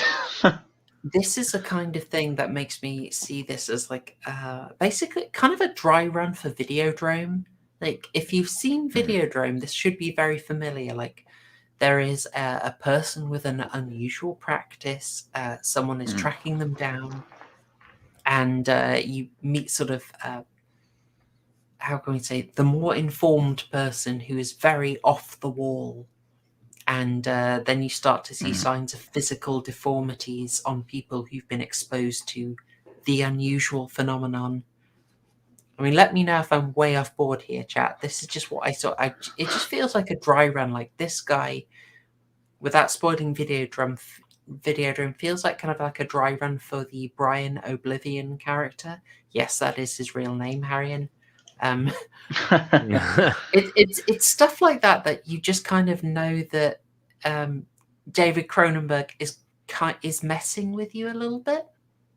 Like having this guy do the weird exercises is just sort of it's messing with you a bit, isn't it?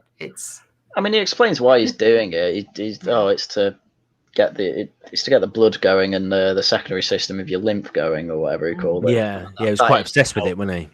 Yeah, and it is literally a 10-minute scene where he just explains it, and it probably could have been 2, but I think it was 10 minutes to creep you out a bit. And You've let your guard down by the time he does this, haven't you? You know? Oh yeah. I mean, you're wondering the whole time, why has he got a towel around his neck? And it's like, to hide that. Thank you, John. Yes, absolutely. Thank you. It's not just me. So yeah, and yeah, he says he basically explains that this is a result of the what's it called? You've got it in your name. What am I on about? Psychoplasmic. Yeah, the psychoplasmic sessions he does. It's just caused growths on his neck, and now he can't get rid of them. And he was told he just didn't want to be there anymore because of that deformity, which makes sense. I did look into psychoplasmic therapy just to see if there was any sort of actual science behind it. Yeah. And it's a totally guff. It's only known through the Brood. Although I did find in the trivia section of IMDb that psychoplasmics apparently is similar to Gestalt therapy. Although it does point out that nothing will grow on you. So, I mean, I imagine I took it that it was just this film where that happened. Yeah. Yeah. I don't mind the logic of it. The whole idea of which is explained by Hal is that you release the suppressed emotions, and these growths start forming because of that. Because you're releasing emotion, then you find out later what comes of them. And he's like, see it through all the way to the end. He says that when he's doing the therapy sessions, doesn't he? Yeah, he does it. He does it twice. It's like summoning it. Yeah. Yeah, exactly. Then psychoplasmic is the name of Dr. Hell's therapy. So that's yeah. Yes. So after we're done with the basically 10 minutes of exposition to explain why the therapy is bad, it is also helping it to get to 90 minutes. This is a short film. Oh, this is, yeah. Well, we say that we're only half an hour in. It's okay. Super Nanny, we'll be fine. We'll be fine. So the dad, what the hell is his name? Frank. No, I don't mean Frank. I mean Barton, the granddad. Oh, okay. Yeah, Barton. He visits. This is another thing I wanted to point out. The Dr. Hal's practice is called Soma Free. For those of you that don't know, Soma is the Greek word for body. So it means, to me, it was saying, free. This is the place where you go to be free of your body. Which, again, it's which is a weird name for me, because if you're going into psychology and stuff about the brain, that's that you wouldn't want your mind to be free of your body. I had a different take on that. Go on. I thought he was going purely off the Brave New World Soma, and like Soma Free was an idea of you aren't repressed. What's the Brave New World? So in Brave New World, Soma is a drug that the population take that basically keeps them in a state of ignorant bliss. It suppresses emotions. So I think Soma Free is you're not repressing your emotions. You're letting them all out. You're going all the way through it, all to the end. That probably makes more sense than going off the Greek word, to be fair. But I don't know. I have to ask Cronenberg. But I like that little detail. Nothing more really to say on it other than those interpretations. That's cool. I like this connection between the teacher. Like, she's kind of wholesome. Oh, we're not up to that yet. We're still with Bart and Nola's dad going to the practice, who's you see him swig a drink before he goes up, and he wants to meet him, and he says, can I take my daughter? I don't like her being here. He clearly knows the guy who used to be there, and he knows what it's done to him. So he's like, please, can I take her? And he says basically, no, she needs to finish the therapy to the end. It's another bit where he says about letting her know that her mother has died, right? And he just won't says do no. that either. Yeah. Because he needs her alive, so that basically, which is quite cruel, but he's a cruel man. The reason for that is that then she'll have a release that she knows her mother's died, and now he can't really, because clearly Hal at this point he'd rather experiment on his subjects than actually help them. That's clearly what's going on at the moment. So hence the dad was annoyed, and the assistant was like, "Oh, you sure he's all right?" It's like, "Yeah, he's just drunk. Don't worry about it." Which he was, to be fair, but he also had a good reason to be annoyed. And then we have this nice scene where he quickly comes to pick up Candice, and the teacher's there, and Candice's only lines here, isn't it? Yeah, if I just stop here, because someone has raised something. Alexa, I wasn't sure about that. So what Alexa's talking about is that Candice is wearing this red jumpsuit, which is very reminiscent of the notable outfit the killer wears in Don't Look Now. I wasn't sure about that, but I noticed when she was first coming out early on, her dad's taking her next to the bus. Everyone else is in really drab colour. I think it's just to really direct your idea towards her as a child. But I started to think about how the the children's jumpsuits are all in primal colours to possibly express that they're less muted, they're much more intense as personalities. But I'm not sure how far it goes, so I'm not entirely sure it's a don't look now thing, but I wouldn't be surprised. I wouldn't be surprised if there was an idea to sort of evoke don't look now. Sorry. Well, I don't know. That's a reference you'll have to know. But what I noticed that her coat's the same as the killer's. Like they're both wearing the same coat. That's what I noticed. It didn't really amount to anything. It just confused me. It didn't even confuse me. It's just a thing. But yeah, in this scene, Candice asks, "Can the teacher come home?" She says she's starving, and Frank says, "Yeah, if she wants to, that's fine with me." Pleasing his daughter. So yes, they go back, have dinner and wine, and then he gets a call while they're doing that from his dad, who is decided that he wants. He is already at the house where his mother died, and he's clearly not very happy at all and very depressed, and needs his son-in-law there. So he says, "Fine, I'll be." Well, reluctantly he says, "Fine, I'll be there," and leaves Ruth at the house alone. He says, "I'll be like 40 minutes. Just wait here. I promise I'll be back as soon as possible." And he's got the book as well on the table. The Shape of Rage, is it? Which she looks at and picks up. What's it called? Is Barton. It Barton? Yeah, Barton's. He's sloshed up. He's miserable, drunk. It's quite frank, really. Just how. Yeah, he says It felt very realistic to me. He wasn't comic drunk. He was sort of upsetting, realistic drunk. You know. Yeah, is that the same place the mother died as well? The grandmother died as well. Yeah, I'm just trying to gauge it with the stairs, but I assume the stairs kind of go round with the banister. Yeah. I'm not exactly sure that she really died in that place, and that because I think she died in the kitchen, but I think they just wanted to do this for that shot. To be honest, it was a very mild annoyance for me. Very mild. Yeah. It's on at least the same trajectory as the stairs. So, but yeah, she was getting attacked in the kitchen and she ended up there. It's hard to see how, but anyway, minor thing there. They wanted the shot. Fine. Hey, Haryan. Yeah. I guess she's not the only person in the house to get hammered. Am I right? Ha. Hey. There we go. There we go, guys. You try. The dad ends up in the bedroom, clearly drunk, and just has a bit of a lie down. How's that work out for him? Not very well, because then it's like the weird demon child's hands slam on the ground quite loudly, and I was like, whoa, it's a bit of a jump scare, to be honest, but I enjoyed it.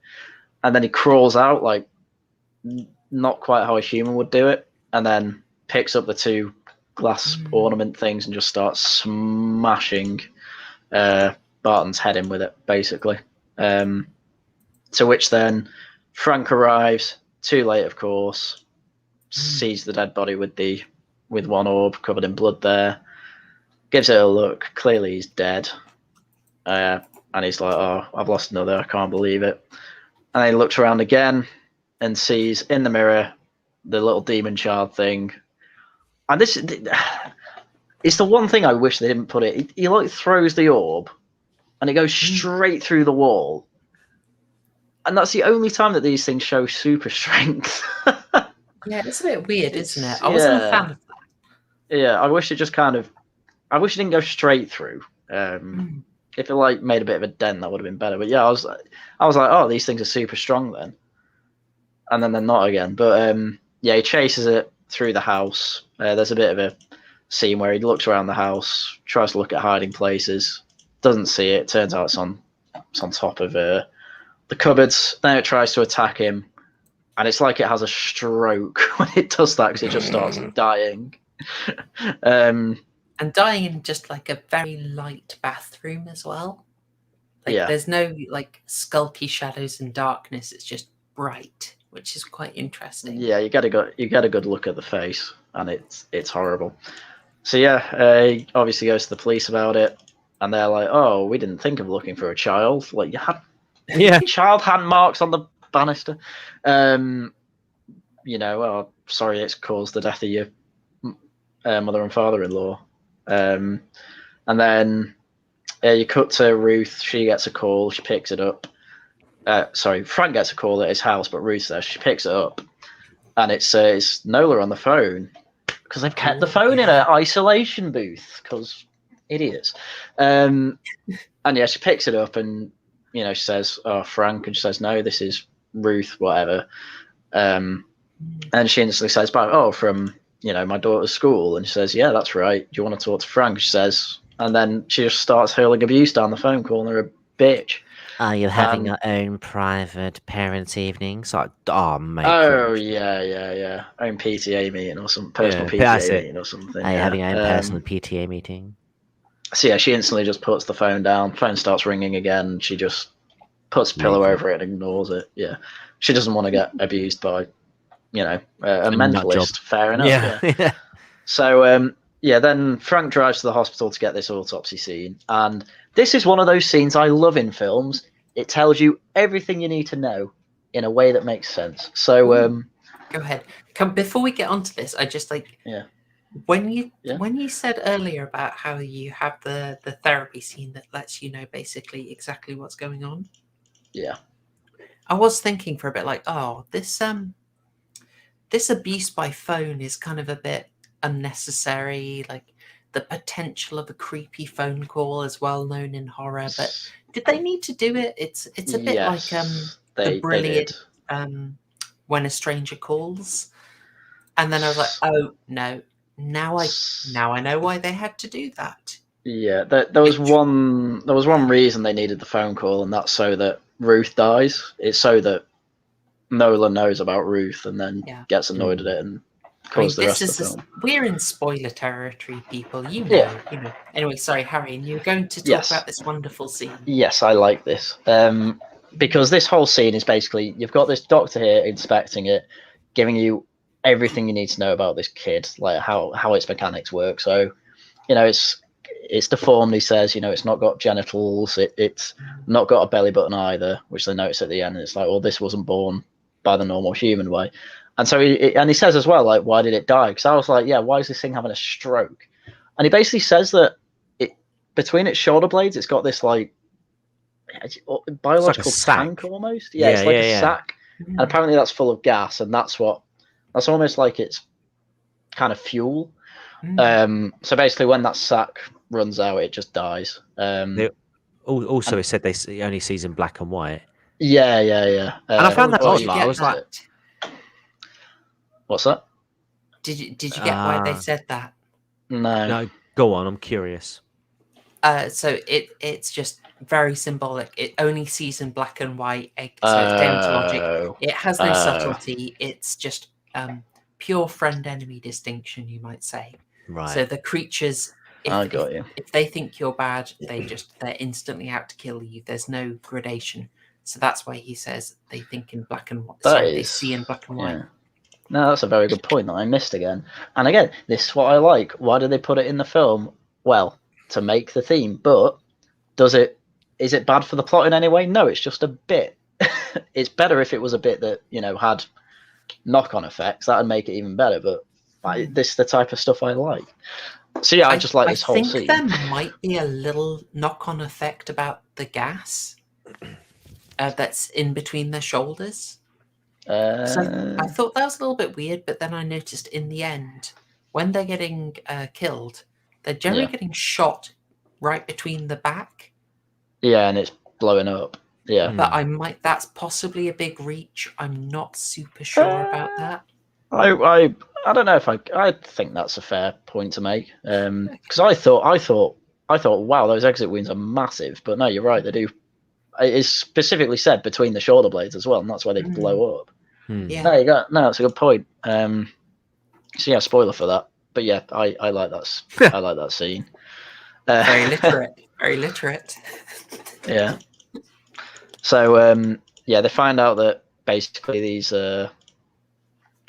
things are just they're not well, no, they're not human. They're humanoid. They're asexual, and they're not born. They're not born out of a womb, or they are born by some other means. So I wonder what that's going to be, and I wonder if we get a nice close-up shot of that. So we get the third. Fingers crossed, there may be one. Yeah. So we get a third therapy scene with Nola.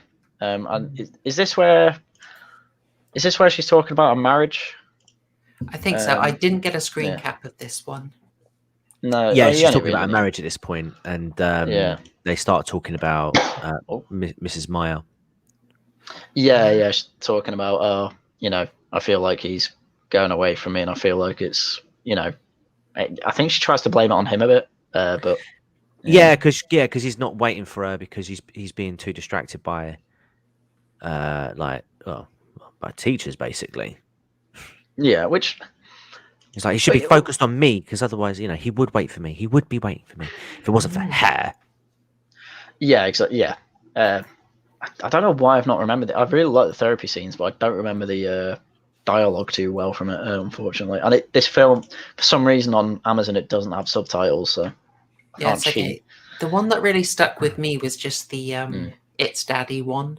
That was the one that really stuck with me. Yeah. I'm sorry, I'm still creeped out by it now. It really unsettled me. Yeah, my one was the opening one, just because it caught me so off guard. Oh yeah, right. Honorable Fez actually makes a good point. They say that the demon child has no retinas. Yeah, that's a good point. It shouldn't be able to see. Yeah. But minor, screw up on the biology side of it. But I mean, are there animals that can see without retinas? I don't know. I'm not very good at biology. But no, that's a good point. They should have said, "Oh, it's not got," because there are certain things in your eye that let you see color, or it might be in your brain, but who knows? So yeah, third therapy scene. She hates Ruth, basically. That's all you need, really. Yeah. So Frank returns. Ruth basically tells him, "I'm sorry, your life's too complicated for me to be part of it right now because your wife abused me on the phone." He doesn't even really put up a fight. I think in his mind he was just like, I was just doing this for my daughter rather than like trying to get on you. In fairness, I really like the teacher. She's not massive. You could take her out of the film really and not cause too much trouble, but what she adds is very nice, and she's not just there to die. She's quite I just liked her. I got a good vibe of the teacher. She was needed in it because she's also clearly a mothering figure to Candice. I mean, the only time she talks is to say, "I like her, can she come round?" Basically, but he just seems completely unaffected by it. He's like, "Yeah, be gone, thought." Yeah, there is a lot of thought patrolling later in this film, Yeah. So, he goes in to check on Candice as well, sees she's not there, then turns around really scared, because she's in the corner, and obviously he's been attacked by a little demon child that looks like a deformed version of her, basically. Yeah, so he basically calms her down, says there's nothing to worry about. Get to sleep, it'll be fine. So yeah, then next scene is Hal looking at the newspaper, seeing the murder of Nola's father. And at this point, he kind of works out, oh no, I think my therapy sessions are causing this, because they're, we have a therapy session that night. Well, the mother died, next time dad died, yeah. So he goes over to his desk, and in the drawer he has a revolver with like one case of ammunition. I don't know how much ammunition is in one case, but Americans, please let us know. Us Brit bongs, just I would assume it's. I don't know. Oh, from the size of it, I'd assume like 6. But basically, the point is that clearly the revolver isn't. He's not against an army. Clearly, he thinks 6 is enough. And so he says to the assistant, "Send all the patients home apart from Nola." So I think he's realised that his ways of helping people aren't helping anyone. Yeah. And the guy who was in the theatre bit at the beginning, he's really worried. He really doesn't want to go. He feels it's helping, but the assistant says, "Look, he says to him, be a good boy and get on the bus." Like, Did that creep you out massively as well? A bit, but less. Not for me. No, not for me. Because he was very much, he was very much regressed to like a childlike state anyway. So yeah, I think they were just talking to him as if he was a child. I was fine with him. Oh, I just felt so much pity for him. Just like he'd lost his ability to function basically, and that was just being steered. And I felt really bad for him. It creeped me out. Yeah. I mean, just you'll say to him whatever you need to get him on the bus, basically, because you got a load of other people who might be just as bad to worry about as well. So, yeah. Thanks for clarifying, guys. Much appreciated. My guess was correct. I like guns.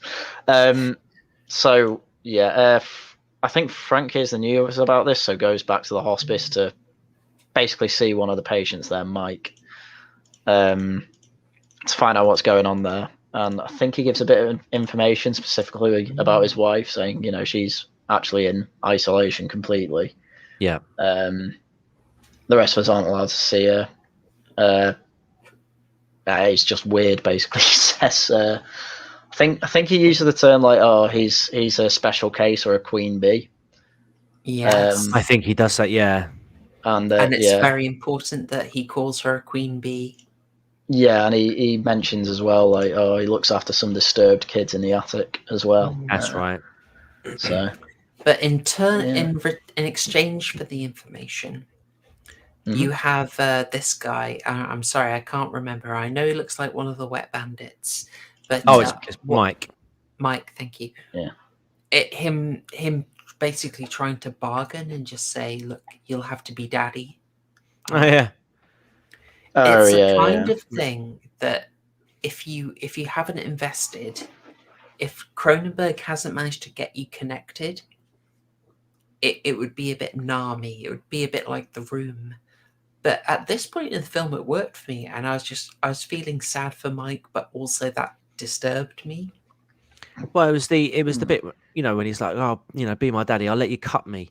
Yeah, want me to cut myself? I'll do it. I'll do it now." Yeah. And they're like, "No," and he's like, "Oh, if they don't like, he makes a comment." And I'm just thinking, like, I felt like that line was originally written as something else, and I'm thinking, "Don't be a menace in Southside while drinking juice in the hood," or something like that, or whatever that film was called. And he's like, "I suck your man."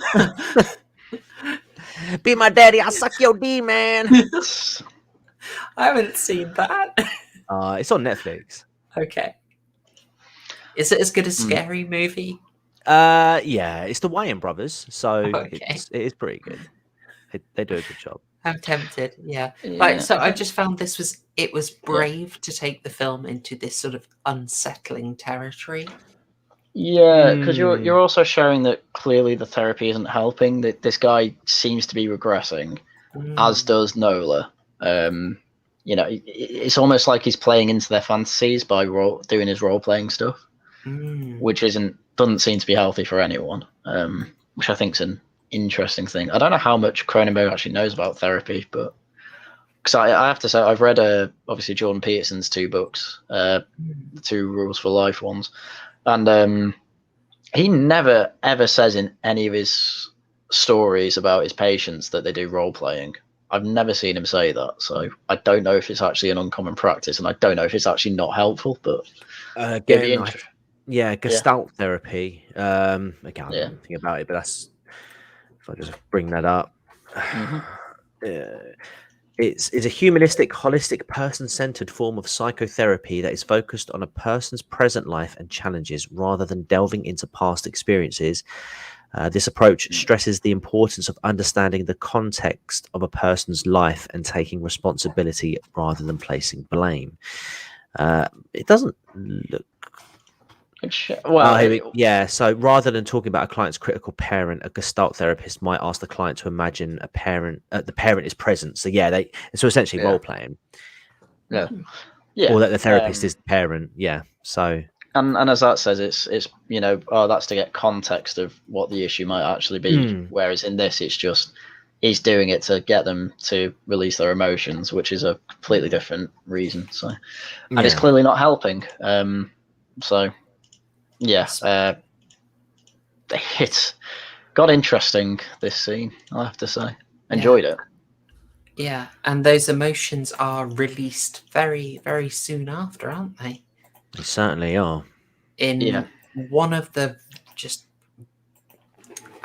a standout scene. It's very brave. It's also very, what the heck? Yeah, exactly. You have a quick scene after this of Dr. Hal having a look all around the hut to see if any of the kids manage to escape, and he notices that there's a broken window. And he checks if his gun's loaded and then walks off camera. That's it. So you're like, oh, is he about to go to town on them? Yeah.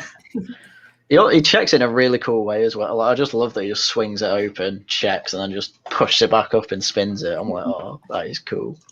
Candace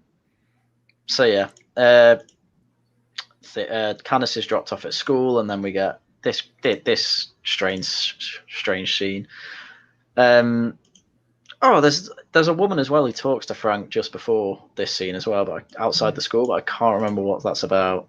They don't say anything. Yeah. So, Frank, it's me. It's like, who? That's well, it. You have the little break in which Candace is taken off by the other kids, and then you get this and it's so interesting staged. Again, I think it's quite astounding that they filmed this murder in front of the kids, actual kids. Yeah. I don't think they would do it that way now, but even for the time, I think it's unusual. Now, famously, in both The Omen 1976 and in The Shining 1980, the child actors did not know they were in horror films. So it was kept from them. So little Danny Torrance in The Shining has no idea he's in some messed up stuff. Kubrick manages to keep it from him. I mean, you were obviously in The Omen, proper horror show. Like, how was the trauma? Well, there was a clown booked for that party, so that was pretty bad. Nice. Oh, that's good. You got yourself a little balloon dog. Some cotton candy as well, yeah. Oh, that's good. At least the trauma was worth it. Was it Ars Salaris Artis? Or is it Arts Gratuis Artis? Bugger, I'm looking it up. It's the MGM logo, guys. Oh. Hey, you mentioned about The Omen and The Shining, the kids not knowing if they were in horror films. What if the same was said for these kids? Yeah. Oh, I was right. Ars Gratia Artis. Terribly pronounced, but art for art's sake. Art is its own justification. Nice. There we go. Yeah. Murder scene. Two of the little demon children come in, unbeknownst to the teacher, obviously, and just go straight over to Candace, and nothing's said. She just looks at them both and is like, okay. And then she's led out of the classroom, or coaxed out by one of them. And then the teacher's just doing teacher things, being like, oh, like, here's your work for today, like, here are your crayons and whatever.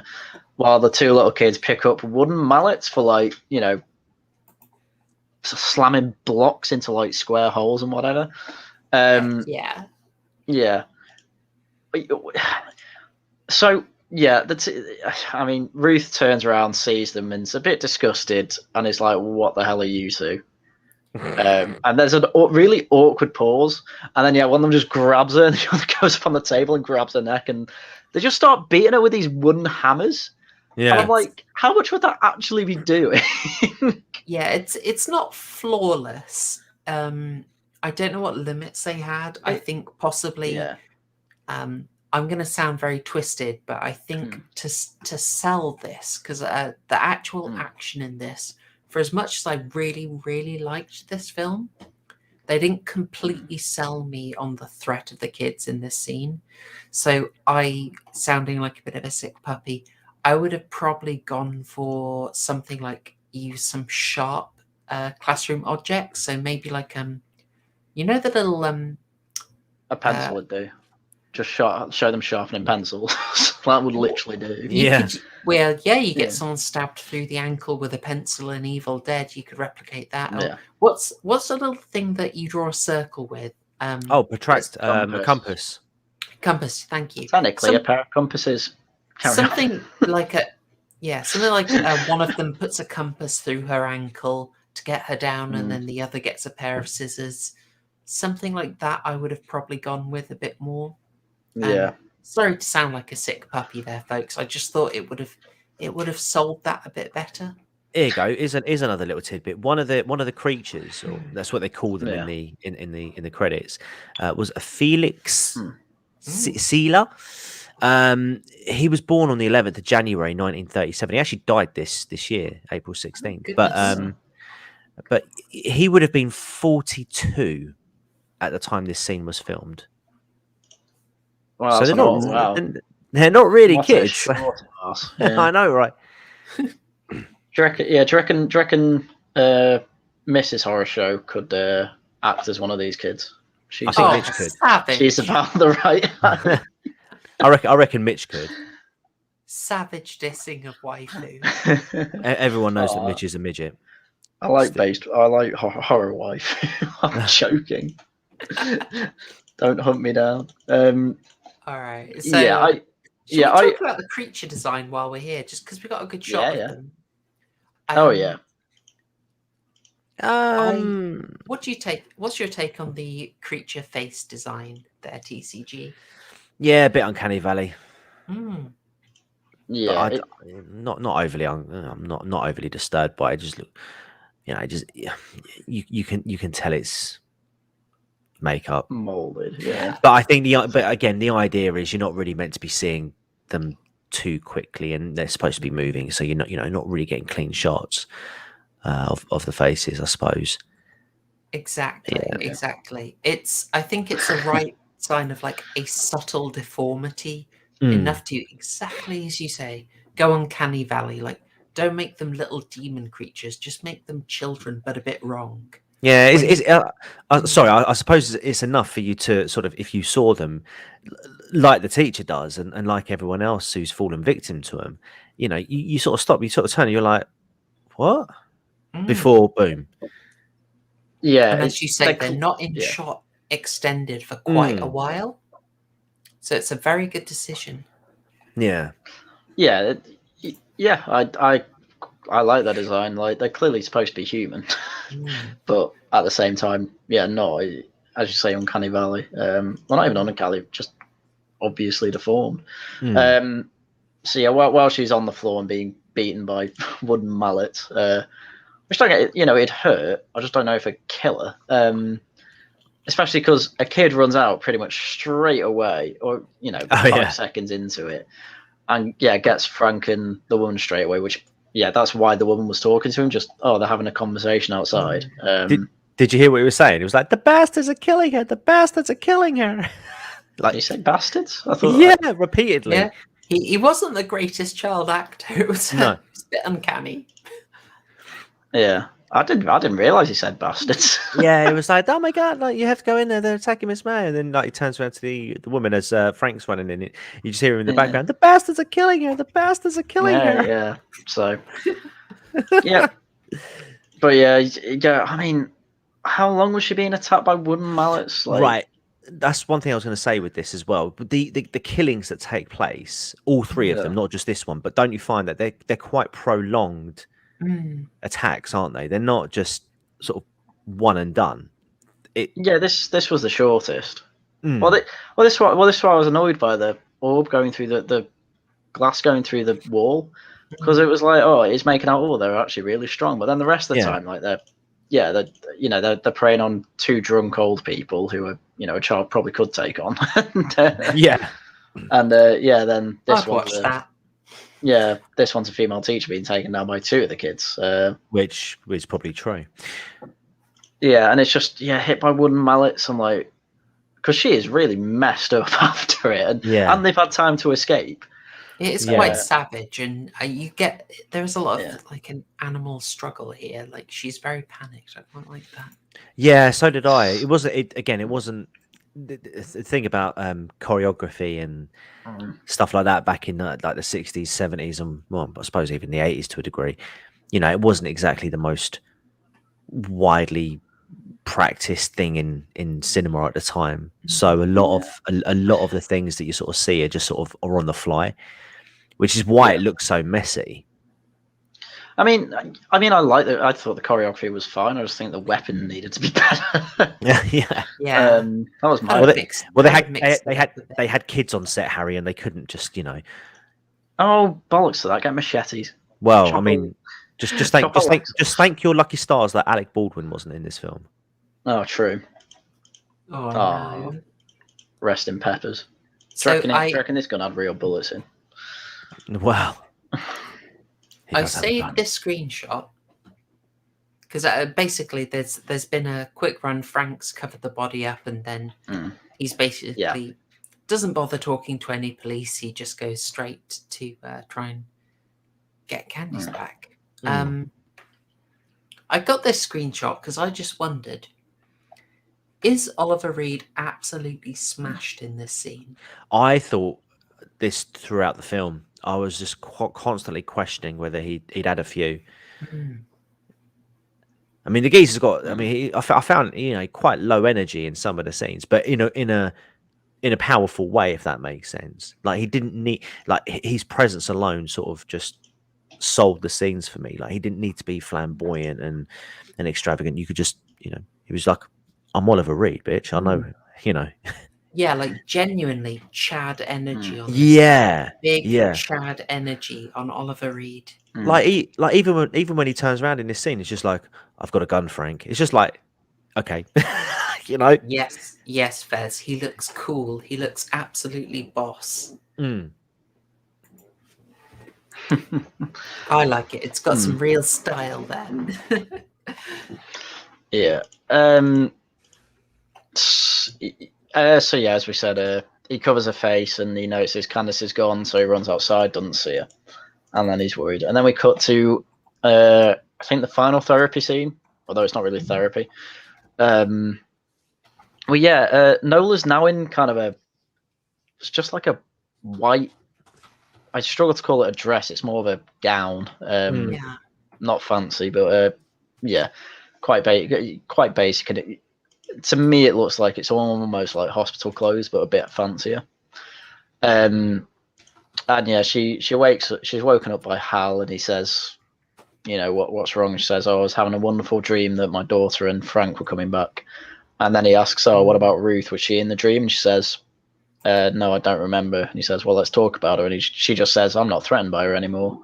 Maybe I'm getting stronger. And it's like, and then he gets worried. Penny started, for obvious reasons. Penny started to drop for him. Oh yeah. Yeah. So there's a quick scene with Frank and the police raiding Nola's old attic apartment thing. Yeah. And he's like, the daughter and Nola lived in here for a while, and it's a really weird room. I didn't really like it. I think the point there was to just sort of indicate the harm of the divorce. That they were separated out like that, but it's ultimately it's a scene that you could get rid of quite quickly. Well, maybe. What was weird to me was all the religious stuff on the walls, and then there was like one corner with a load of psychologists, and at the center was Hal. But as you say, it's not really needed. I don't think it adds that much, but it doesn't take away. It's padded runtime, I guess. So, but then you get a quick shot of the two little demon children walking Candace down a snowy road, obviously going back to the hut. But a red truck drives past them in this scene, and if you saw if you were driving on the this country road and you saw 3 kids walking like that, I guess it's the 70s, so kids went out more. But I'd just be I'd stop and be like, what you up to? Or at least offer them a lift or something. I don't know. But it's a fair point. Yeah, because you could have had that scene without a truck going past is all. But yeah, it did look good though. Oh yeah, I like the shot. Yeah. So yeah, Frank's in his home, worried, sick, obviously, about his daughter. And he gets a knock on the door, and it's Mike. And Mike's trying to bargain with him, saying like, basically, be my daddy. I've got information for you. That sounds so bad. Yo. Oh god.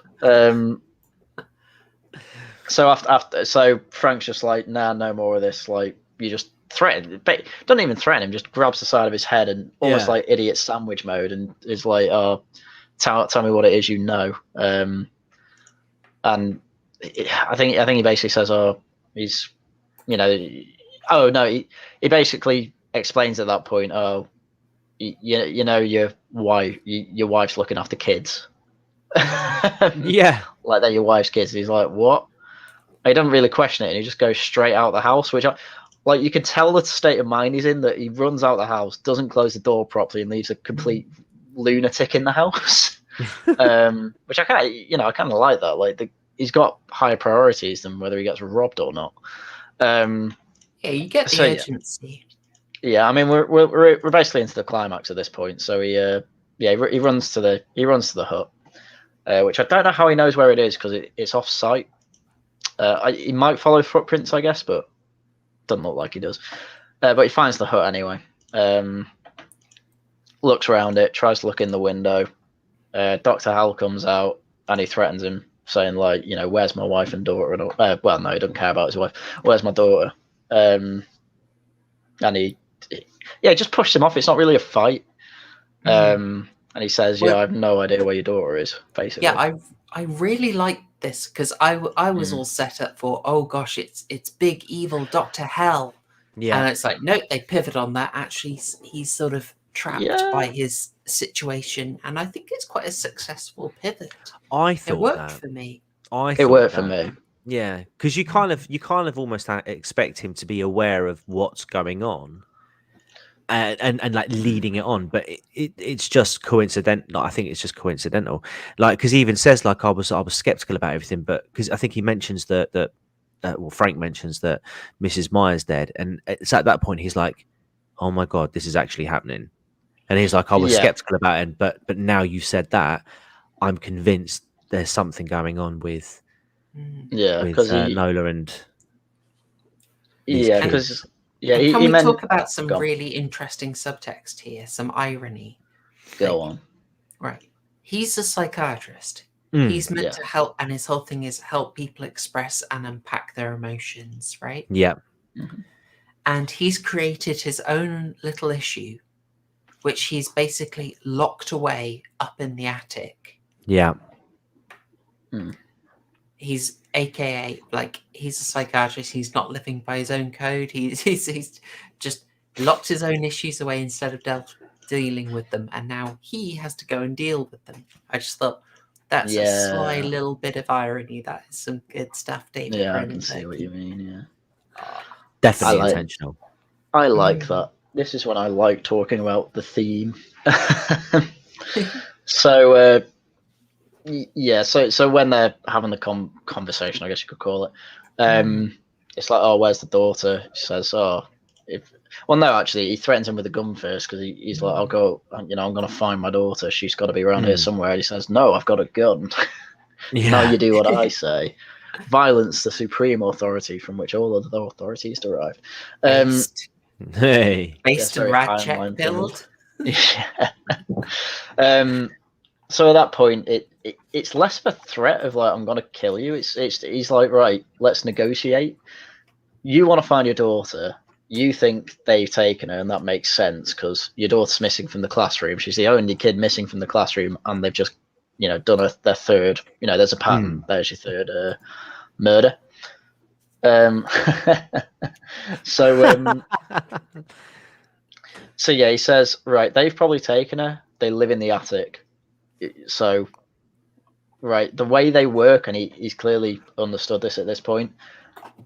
As was mentioned before, she's Queen Bee. They act like it's like a hive mind. They act like she acts. So you go in there, act apologetic, and like you're coming back to her, and they'll all be mellow. I can literally just pick her up and walk out of there and burn the place down. Presumably. Basically, act like a cuck, and everything will be fine. Yeah, literally. Placate the beast. Yeah, absolutely. And at this point, I'm like, why not just kill her? Because then they won't know what to do. They won't have a leader, and okay, maybe they can act out violently. You don't know. And then obviously, if you take a hostage instead, they're just going to go mental. So, but it's just much better storytelling that before violence, there's the tension of can you get around it? And I like. Yeah, true. Yeah, that's another reason to do this. Because I was thinking at this point, why not just kill her? And it's like, yeah, there's plenty of reasons not to, really. She's still savable, hopefully. So yeah, we then get into the part that nearly made me throw up. So Frank goes in, and the doctor's like, I'll go upstairs about 30 seconds after you go in. Yeah. So yeah, he goes in and he says, she's like, oh, Hal? He says, no, it's Frank. And then starts kind of groveling to her, being like, she's like, oh, I thought you hated me. I never thought you'd be back. I'm surprised. And he's like, oh, you got it all wrong. And just lying to her face. While, and I'll be upstairs. Hal is very wary, and, because you are trying to find, this one other interesting thing. All the demon children, if you don't see their faces, they look like they're the same height as, and they look like Candice. Yeah. So he's having a tough time actually trying to find her. I've just realised I flashed this up on screen, and I didn't sort of explain. So good one, Fez. That is a lovely Jane Eyre reference. Spoilers for Jane Eyre. Mr. Rochester has kept his original wife up in the attic, who has gone insane. Was it due to syphilis? I'm not sure. But yes, his original wife is kept up in the attic. I've often suggested that Jane Eyre would be really good for a sort of modern urban remake, maybe called Gash in the Attic. I don't know. Wait. That is awful. Oh, it's terrible, isn't it? Sorry. So yeah. So you got a good few minutes of this scene of Hal going around trying to look for Candice, while downstairs it's he's really trying to convince her that he loves her and wants to go back to her. Yeah. And if she even mentions like, oh, I've been in isolation, I'm not supposed to talk to you. And I'm like, bitch, you've had a phone the whole time and you try to call me. Oh, now you want to play by the rules. Yeah, exactly. And yeah, when they get to kind of the climax of, oh, I want to be with you, just like, oh, are you sure about that? She lifts up her gown thing. Yeah. And yes, she has. Does. Yeah. Don't. Yeah, thank you. Yeah, it's a classic Cronenberg monster. Do you want to know what makes this worse? What? Right, the fetuses attached to Edgar's body were actually stuffed condoms. Nice. Oh. Stuff with what? Well, it doesn't say, but I mean, we're talking reproduction. Yeah. Oh no. Yeah. Oh, this is. Oh dear. So yeah, and when she shows that, he's taken aback. He's like, "Wow, they're weird growths." And if that wasn't enough, she's like, "Now's the time to do this." She picks up like the biggest sack. Yeah. Puts her head down and bites into it, and a load of blood squirts out. And I'm like, "Ugh." I'm gonna do this very briefly, chat. Very, very briefly. But this is the start of a sequence, and it gets worse from there. Yeah. In a sort of. I've seen some stuff. I was surprised this was in a film in 1979. Yeah, that was family show. I don't care. Fucking disgusting. Well, it was her idea because one of the bits that she does, I don't know if you've got the screenshot for it, but she starts like licking the blood. Hell no. She starts licking the blood. She starts licking the blood off the newborn baby, and it was actually her idea to do that. So that wasn't actually in the original script. She just went, oh, you know what would be cool? Licking the it blood like off a cat. stuffed condom. Yeah. Well, we were discussing this because this completely threw me off when I first watched it. But Haryan worked out why she did that. It's cat-like. Yeah. She's being a mother. It's animalistic as well. It's not just cats that do that, is it? It's loads of very common, but it's right back to that sort of primal thing, that primitive thing, which we sort of highlighted by all the art that was in her mother's house. It was all about regression. So, and the little I'm watching it again. Placenta. Yeah, you can see the sac on the newborn's back, and it's just hanging off, and I didn't. It's horrible. That. Very. Disavow. And if I'm gonna criticize this bit, it's continuity. She bites into the sac, and so much blood comes out, and then she's got no blood on her face until she starts licking the newborn. Good call. Yeah, but so yeah, and obviously at this bit, right, you've seen your ex-wife, right? She's bit into this massive growth that's coming out of her body, then takes out this really deformed child and starts licking it. I don't care who you are on Earth. I don't care what type of actor you are. You cannot act like you are not disgusted. Which she then obviously notices. She's like, "You're disgusted by me," and I'm like, "Yeah, I think anyone would be." Yeah, but this is obviously a problem because of the way the demon kids are acting. Hal's like, right, what you call Candice, go to the door. S is about to go down, and then he starts being attacked by all the demon kids. And and at that point as well, you hear gunshots downstairs, and you see him shoot through a couple of the kids, and their backs explode because you're hitting the gas sacks. But it's so great because he's in the lion's den.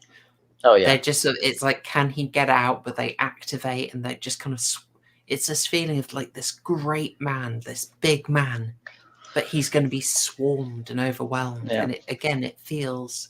Yep, and very primal, very primitive. Oof. Yep, and my gun autism went off. He shot 5 times in a 6-shooter. That's fine. That's good.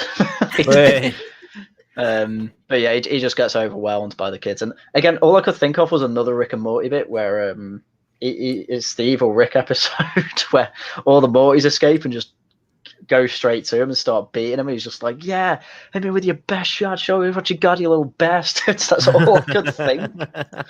But at the same time, it's a really well done scene because he's getting bitten by them, and it's said in the autopsy bit they don't have teeth, but they've got really sharp gums essentially, and it would hurt at the very least. So and Candice is gone because you might struggle with the visuals. He's a huge guy. They sell it by things like them just biting a chunk out of his cheek. It's that sort of detail which solidifies it and makes it work, really sells it. Yeah, exactly. And then we get, I'm sorry, it's worth watching the film for this bit. This is absolutely iconic. Oh my gosh. Oh yeah. She watches the whole thing with her hands over her ears because the gun went off. And then when they realise that he's dead, she runs into this room and locks herself in it. And then downstairs, mask off time for Frank. He's like, "Right, give me Candice, you're mental." And she's like, "No, I'd rather she died." So, and at that point, I'm like, "Well, kill her." And he does. He starts strangling her. And I'm like, yes, finally. Don't know what the kids are going to be like after, but that is your best choice because they are listening to her and they are trying to kill her. So he strangles her. There's a lot of tension. They start grabbing her clothes and she nearly gets her top off again. Child nudity. It's like the fourth time. Which again is interesting because why did David Cronenberg write this film, and who was he thinking about when he was writing up Nola's character? His wife, his ex-wife. Yeah, his wife and daughter. Yeah. So he's basically saying that his ex-wife would rather the children die than be with him. I mean, pretty scolding. Pretty scolding, exactly. I mean, she must have been a massive bitch. Apply ice to burn, you know. But yeah. So it puts it in a whole new perspective. Yeah. Yeah. So and yet the state still sides with her as well. You know. There we go. Yeah. Well, I'm sure they'll fix it in another 50 years. I'm sure. Yeah. Yeah. I love this shot so much. It's so cool. Yeah, it's really good horror. So after Nola's killed, Frank obviously rushes upstairs. He's like, "Go save my daughter," and he sees the aftermath. Just all the demon kids are dead. They just die because the queen did, and it's like, bees do that. Do bees do? No, bees. Do bees do that? Can't remember. It's a general sci-fi trope, basically. Yeah. I think they'll go fine. I think they may try and find another queen. Yeah, they either do that or they make a new one. Or I'm not sure. Yeah. Can't remember, but either way, brood mother dead. Fair enough. The rest of them died. I'll take that. So, yeah, and then she's crying in the corner when he finds her in that room, and yeah, just does his best to like try and console her a bit, and then get her the hell out of there. So then they're just in the car silently together. She's crying, and then you get a small look down at her arm, and she seems to be getting the same growths as the other people who were traumatized and going through the therapy. So, spaghetti-o. Yeah, a bit of a, is she going to be the next brood mother? And the message is clear. The message is pretty clear. You know, it's about like the trauma is done. Yeah, it's intergenerational. I love it. Yeah. Were there ever any sequels of this film? Ooh, good call. I don't believe so. Okay, I do not believe so. Just because I felt like it was setting up for a sequel of some kind by having that closer. No, leave it on a cliffhanger. Yeah. No, I'm more than happy to leave it on a cliffhanger. But you know, the state of Hollywood these days. I mean, if they're looking for new ideas, well, I say new ideas. If they're looking for rehashed ideas, I wouldn't be surprised if they kept. No, I know. I don't want them to. I'm just saying. I'm just saying I wouldn't be surprised if they went and made a sequel out of this one. Yeah. Oh, the blood on his jackets remind me of another bit actually. You know when the Ruth is in the house and she just leaves saying it's complicated. He has blood on his shoulders and she just doesn't notice. Yeah. On his jacket. It's weird stuff like that. It's just in the film. It's hey, kind of annoying. Hey man. Hey there. Welcome. We've kind of got to the end of the film we're covering, which is David Cronenberg's The Brood. So, well, you're welcome to hang. We're going to give our closing thoughts pretty much now, and but maybe you want to rewatch from the start. We ended up loving this film, but we're spoiling the whole thing. So, if you don't want to be spoiled, you will want to watch it afresh. It's on Prime. If you've got Amazon Prime, it's free. But I gather there are other ways of watching stuff on the internet. Oh, was it? I downloaded it. I didn't even realize it was free. It's free on Amazon Prime. I didn't look. I just So the message is. I didn't say I did it legally. Yeah, there you go. TCG's a good boy. He didn't do nothing. Yeah. So we got the message here. The trauma's been passed down. Apparently, they were going to remake this. There you go. In 2009, Spyglass were looking at remaking it. So 2009, as you will remember, is absolute prime Platinum Dunes era.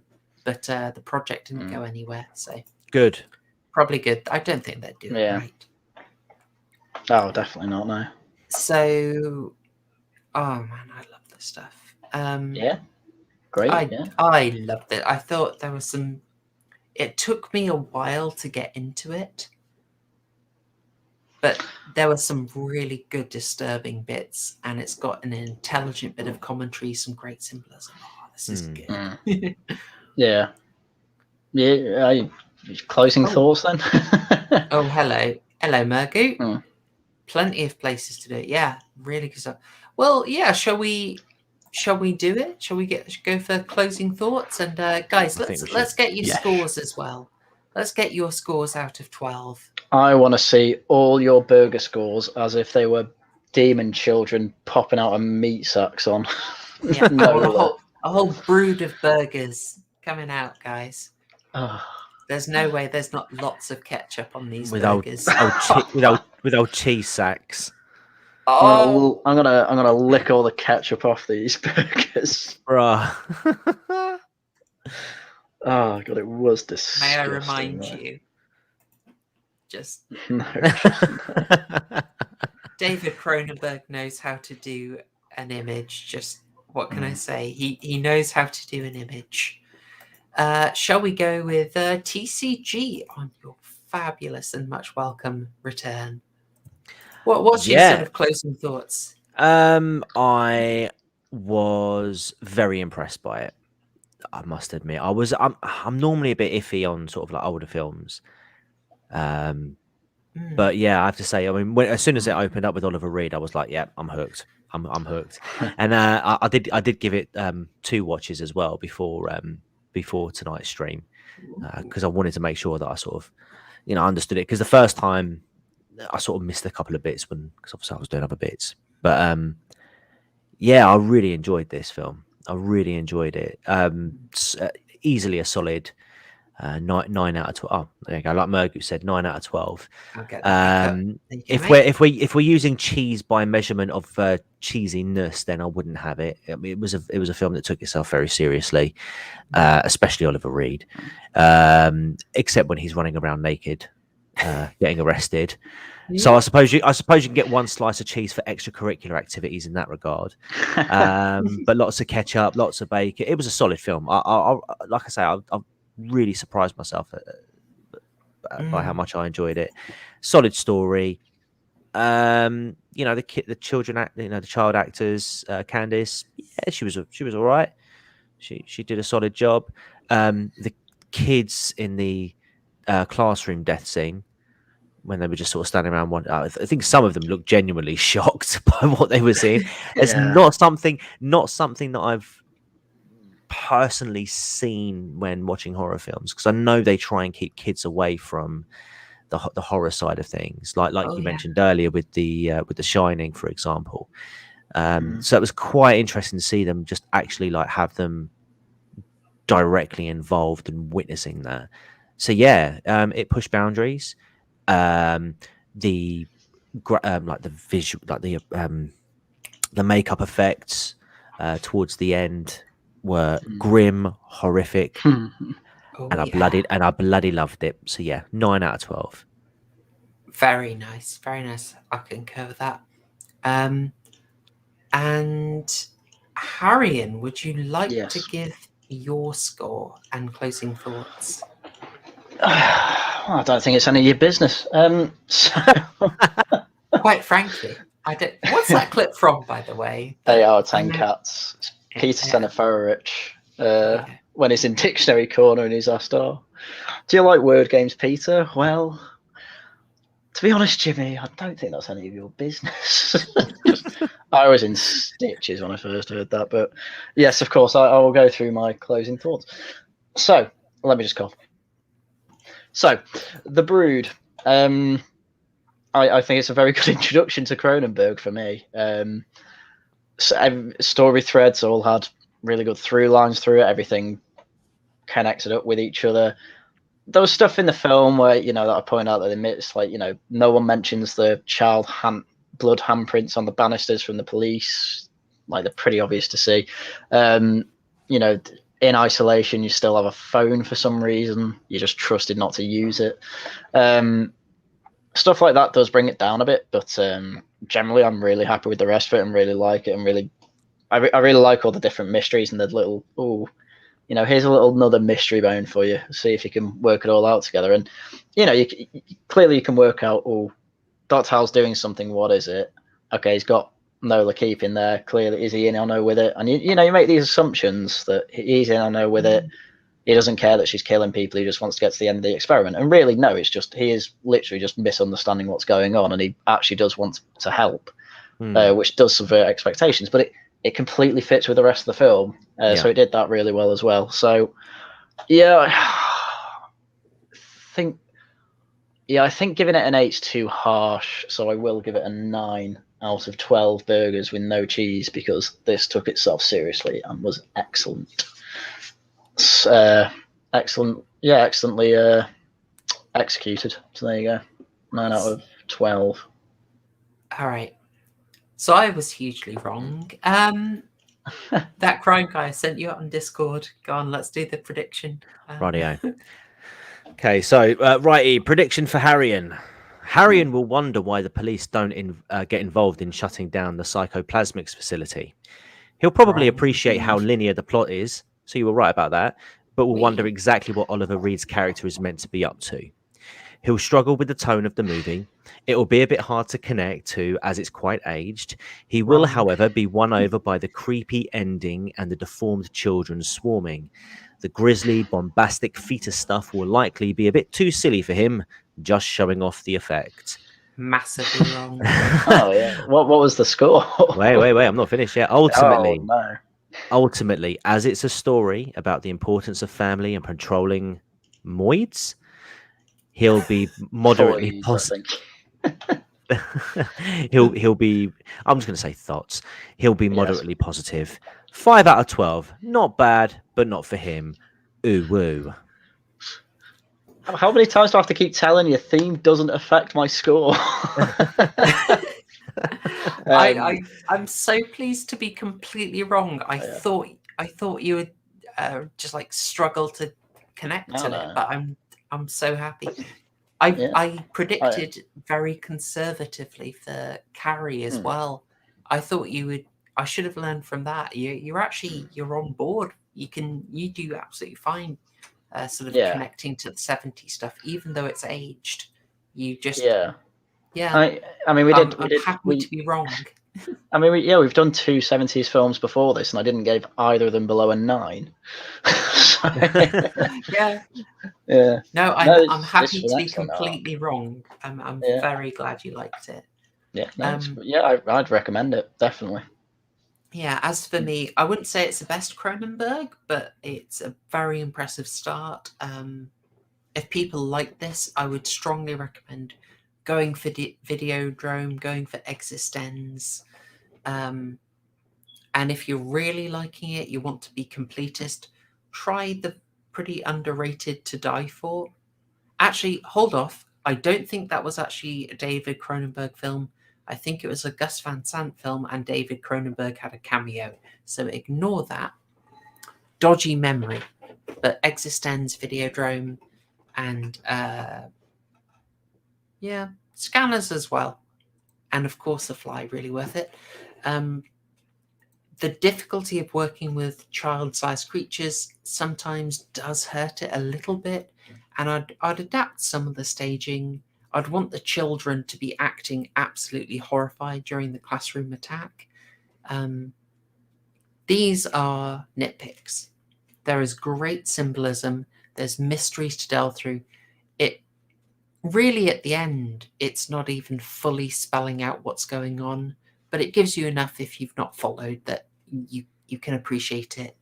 And it makes intelligent choices in scaring you. You don't go straight for the big violence. You go for the attempt to get a peaceful way out, instead of just straight for violence. So I really liked it. So overall, and ultimately the theme's wholesome. It's the importance of family. So I loved it. It's a challenging message that family is super important, and that when you are breaking a family, it causes issues, with the best intentions.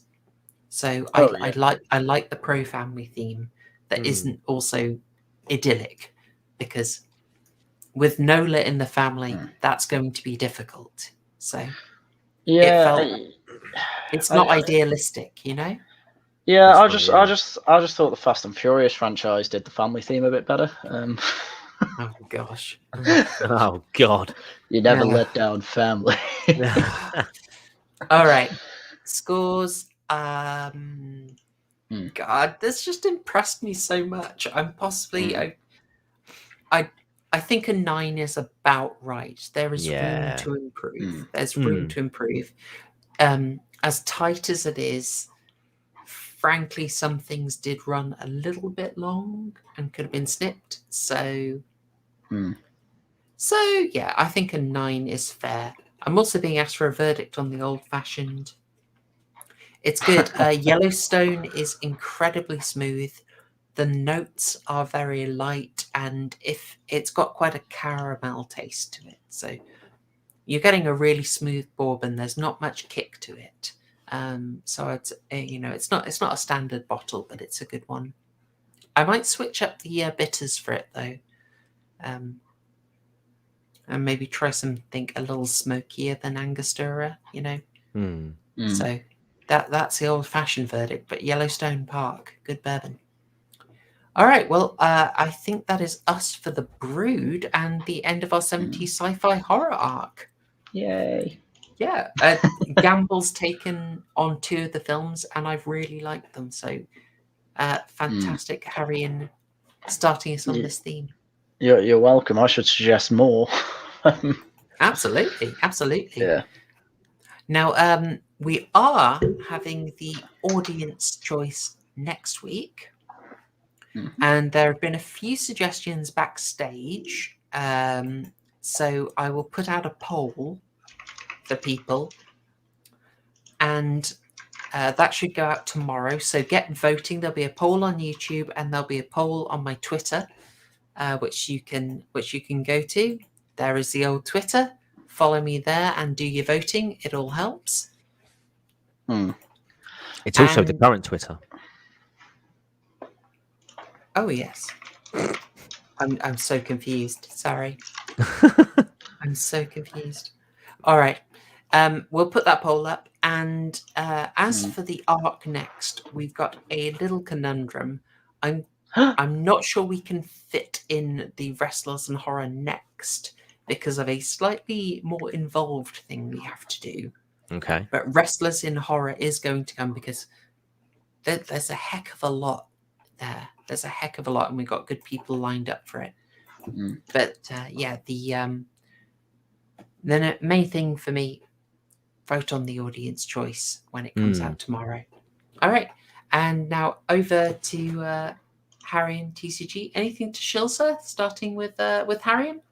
I know you put out an epic recently. I've made a video that's longer than The Brood. Achievement unlocked. Yeah, it is.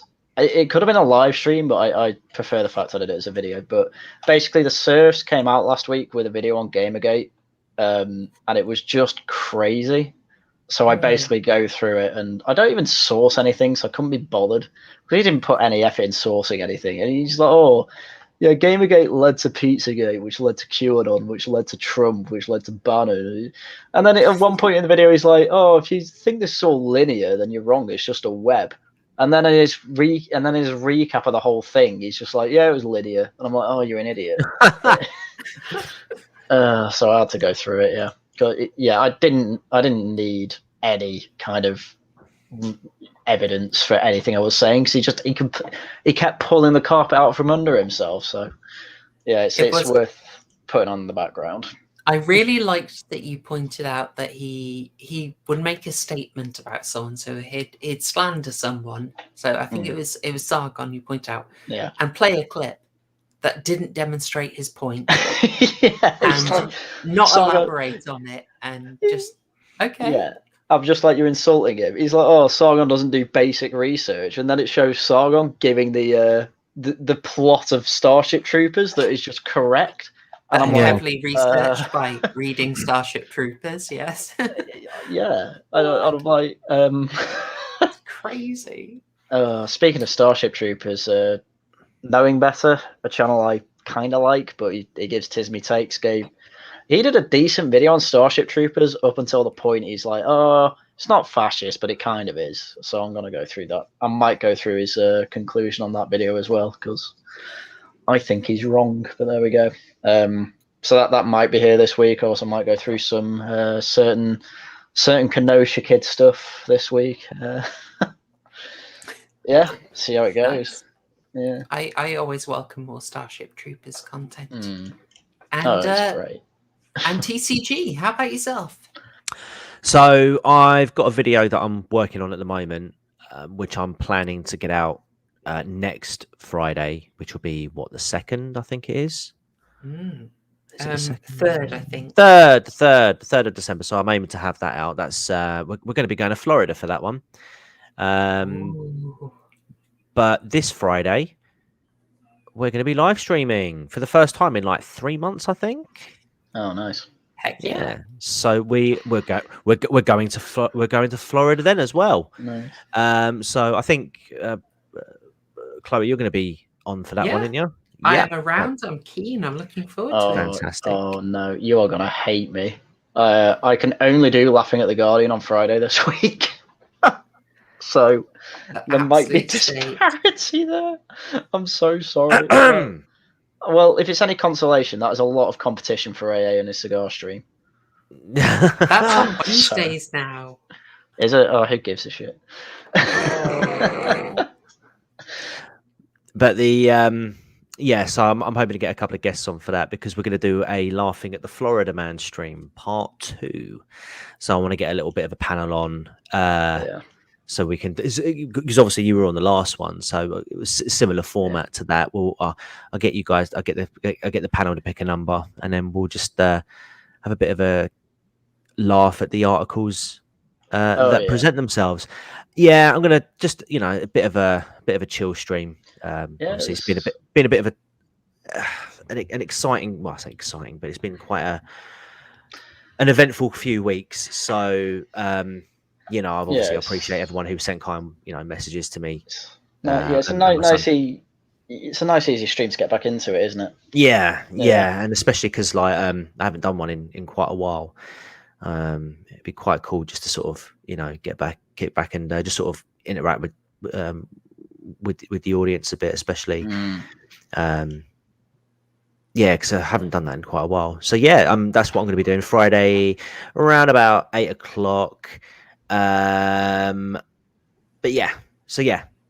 join me then. Nice. Awesome. All right, well, thanks to you guys for turning up. It was really great to have you back, TCG, and thanks to everyone in chat keeping it nice and fun. I hope you enjoyed The Brood. If you haven't actually watched it, I hope we've convinced you to give it a go, even as we've spoiled the entire plot. Oh no. I told them to go watch it at the beginning. They don't have an excuse. It's worth it, even if you've heard the whole thing from us, guys. It's atmospheric film in a way that we cannot really capture. So hopefully got some people interested in that. And thanks to hope everyone watching on the rewatch enjoyed it. And next thing is vote on the audience choice poll, which will be coming out tomorrow. I will leave it off there, folks. All the best to you, and thanks, y'all. Cheers.